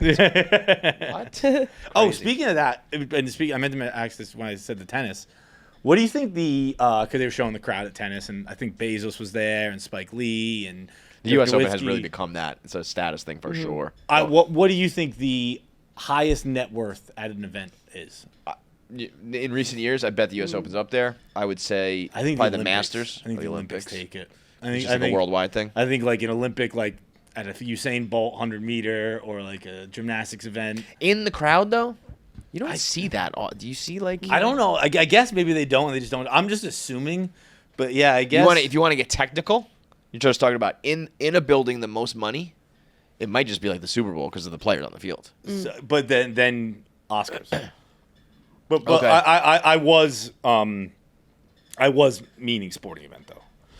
Maybe So I just don't want a listener maybe yelling then at me. World Cup because that's just like the Olympics but with like the soccer twist. Olympics, I think you need to choose an event because I would agree with that. The Champions League. I just might feel be. though like you don't see it. Do they not show it? Like I feel like when I watch the U.S. Open, they do like Celebrity Row. It's like bam, bam, bam, all over the stadium. It's like major people, and I just don't have memories of that in the Olympics. Although I don't either. But I'm Could just be, assuming they have to be there. could right? be, I guess like- in recent Olympics they're like all in China and Russia, so maybe they're like, I'm not fucking doing that. I would say on a smaller level, but maybe just like for like America, like a high profile Knicks game. Yeah, The Knicks make it to the finals. You're gonna see big money, man. That's a good question though. I think it is one. It's either the Olympics or like a premier sport, like tennis or golf. Not that it's a premier, but like they get premier. I know what the advertisers. answer is. F1 in Monaco. F1. Oh, F1's yeah, the answer. that's Those guys have the yachts pull up. Yeah. And just watch. F1's the answer. That's sure. it. F1, Monaco. It's probably Monaco's the right one, but like like you could pick any of the F1s. Those guys have big money. There's a influencer on Instagram who does like luxury planning or whatever. And he just like shows himself like making plans for billionaires. And one guy, it was like a week out of Monaco, and he was like, "I want a yacht like in the marina." And he was like, "That's gonna be pretty hard." He's like, "Whatever it takes." And he was like, "It's gonna be like hundreds of millions of dollars or whatever the fuck it was." And he was like, "Yeah, let's do it." It's pretty cool to watch like people operate like that. They're just like, "Okay, I'm just gonna get you like the biggest yacht in the world like in a week." Yeah, But pretty yeah, easy job, F1. I imagine. I know. That's one of That's those gonna things. cost you a lot of money. Good, I have it. All right then. I think that's a great call. I think you have to probably like do a ton of work to get to the point where like rich people trust you and all that shit. But then once you do, you're on easy street the rest of your life. I think that's most careers. Yeah, it's just like rich people trust me. I stay quiet. I know where the bodies are buried. You can trust me. Good. Most careers, I feel like you're underpaid for 5 or 10 years, and then you're overpaid for 30. Yeah. You put in the work, and then and then as soon as you can be deemed like on the inner circle of somebody who's rich, you ride it forever. Like obviously, like laboring and stuff like that is different. But like if it's a career, you're probably underpaid for a while, and then you just cruise control. Yeah. I want to get my hands on a billionaire and just. It's gonna be a pretty small billionaire with those hands, right? Shut the fuck up. I think I could just like flirt my way to like $20,000. Have them give me $20,000. Be done with the situation. Let's aim higher. You just said a billionaire. I know, but I'm not saying like because I don't want to like. I'm not gonna like do anything with these billionaires, but I think if I get my hands on a billionaire, you give me like 10 minutes, I could just like I could flirt my way, get a quick $20,000, leave, not have to do anything else, no dirty work. Why don't you do the dirty work? Nothing to them. Well, I mean, like, swear to God, if I was a hot chick, I really would just fuck a billionaire. But that's I really would. Like, the just find a billionaire and like have filthy sex with him and get that money. But then you're a prostitute. Then that's prostitution. But you're gonna be a prostitute for some schmuck in Murray Hill anyway. What were we just saying though? Like New York, like you walk down the block, you find someone better than you. Yeah. Like, hey, you're a hot chick. Guess what? There's a hotter chick out there who's gonna fuck a billionaire. Sure, but I would try to. I'll be all right. Then I'll fuck the 100 millionaire. But that's why it's like I don't know if I can even. That's a billionaire. What you just said though. Sorry. You walk down the street and it's like, here are the guys you can hook up with, and one of them might be a billionaire. Do that. Fuck that guy and just do what it takes. But you know what I mean? I think a lot of people have that outlook, and then we just end up with people who will also fuck us. You know what I mean? Like yeah. Why my whole life I was walking down the street going, if you're a billionaire woman, get the fuck away from me. Okay, I'm not banging any billionaire women. I think a girl can like make an effort to. I think you could get in a room with rich people and do what you got to do. Jackie, I'm curious what you do in this situation that happened to me this weekend, because I feel the same way where you're like, oh, billionaire, like if there was one, you know, you're going to do what it takes. A dude came up to me at a bar where the cover was very high for guys. He was by himself wearing very expensive clothes. He came up to me and basically offered me a lot of money to talk to him. And I was like, I have to go. How much is a lot of money? He typed in my Venmo into his phone and just handed it to me and said, however much. Just like what? And these are things I would be doing if I was a girl. I freaked out though. See, I wouldn't even let him buy me a drink. I was like, I can't do this. I would. It's obviously extremely different. Me being a man, and if a woman did that to me, but I would be so incredibly intimidated, I would not do anything. I was so scared. I get what you're saying, but this is what I mean. Like, so next time that happens, be prepared and do it. No, there's seriously no such thing as a free like. No, yeah, you're gonna have to fuck these people. Yeah, I don't think I would have had to. You almost blew that dude at the fucking wine bar who's just nobody. Oh my god, but you have a much higher chance at getting me to blow you if like social anxiety reasons rather than like me trying to get rather than capitalizing.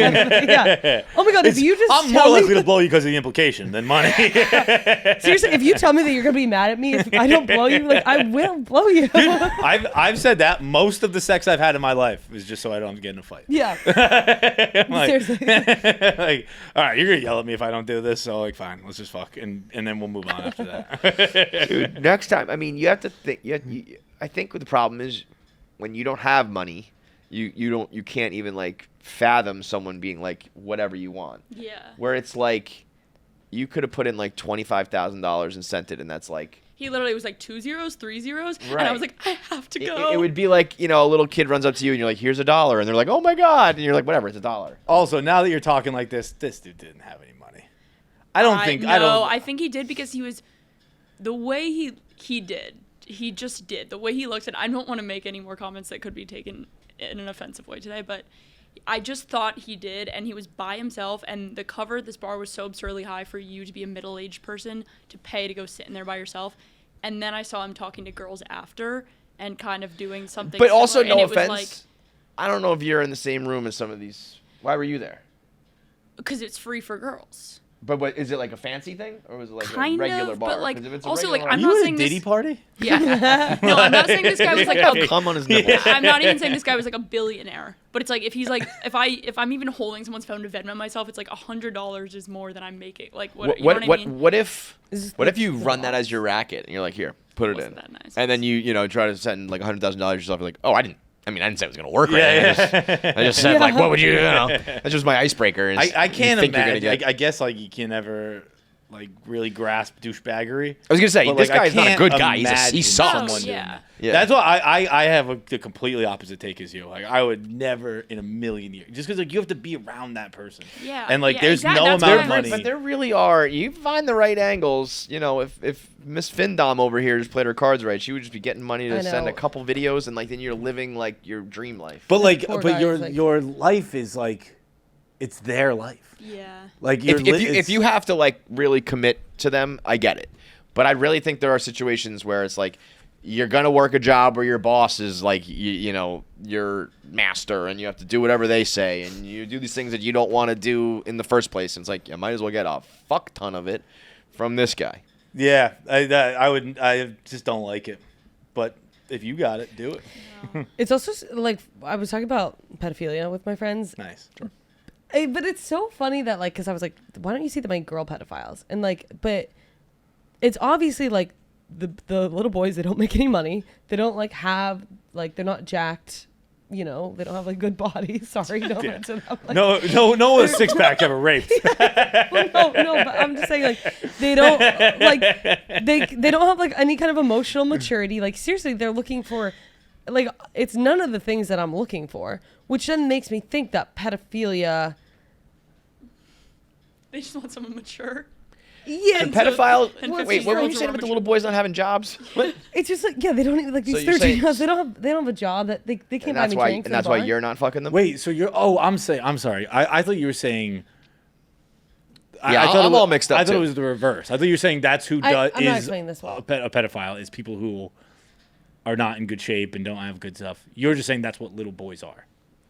Well, yeah, Yes, I'm saying little boys don't have jobs, six packs, all that. Right? Yeah, no offense to little boys, but like I just Yeah, no offense to little boys. You guys aren't even fuckable. emotional maturity like there, but Yeah, these are the reasons why you're not supposed to fuck kids. well, that's why like I'm saying I don't have any interest the in it. But like, reasons. but then Oh, you good. know, Confirmed, Jackie, not a pedophile. yeah, thank you. But like guys, like I don't really know what my point is here, but it's just interesting. Like it is just like pedophilia isn't a thing for girls because that's not what we look for. I There's probably like a see- power dynamic and a control thing or something like Yeah. that where girls but like aren't really- women, as I understand, like protection and. That little bitch ass boy can't give Yeah, me. like What kid it's do not, shit? not He can't just pay my like bills. He can't, Yeah. protect me in a Go fight. to the whatever concert. What's Jack's that with all the mannequin. short, the short guys? Yeah, I think I don't know. I think that's biologically women look for like a protector and a care, Yeah. and men look for like a caregiver or I don't know. But yeah, I can see how what guys look for is more prevalent in young women. Yeah, I didn't mean to like call all men pedophiles. I, seriously, like there was not really a point there. It's just like more an observation that like it But- makes sense why girls aren't pedophiles. Yeah, and also you can't. It's harder to rape. It's a guy. funny though because like I know you and me are both hooking up with guys who also don't have jobs and also are mature and they're our age. Oh my you God, know what I mean? yeah, It's yeah, like yeah. we're You guys are doing just pedophiles that. of So age. like Pedophiles. yeah. You're just fucking Just a couple of 18-year-olds. pedophiles. Yeah. You're just fucking above 18 kids. That's me. By the way, that's just I suppose a masterclass in podcasting that I think we went from Addison Rae's album to that. Yeah. Was there a question in between that? Oh no, you did explain that you were in the bar. Yeah, That's where it came from. Yeah. That is crazy. Anyway, you guys should start hoeing yourselves out. We good? That's it? Any more? All set? All set. Cool. See you Thursday. Sounds good. Shit, I didn't say my What was it? built different, but not in a good way. And I was Could gonna have easily said that during your Yeah. pedophile thing. I know I could have. Yeah, I know. And and I was focused Especially on- none I of that was trying making to- sense. You Yeah. could have just been like, little boys are built different, not in a good way. Dude, Like, yeah, you're right. dude, Jackie, you were built different, not in a good way. So mean, God And damn. right. I was gonna try and say it during the transgender thing, but then I was like, wait. That's All right, thanks for watching. Make sure you subscribe, like, and leave a comment below. Click that button. or I'll cut off my finger.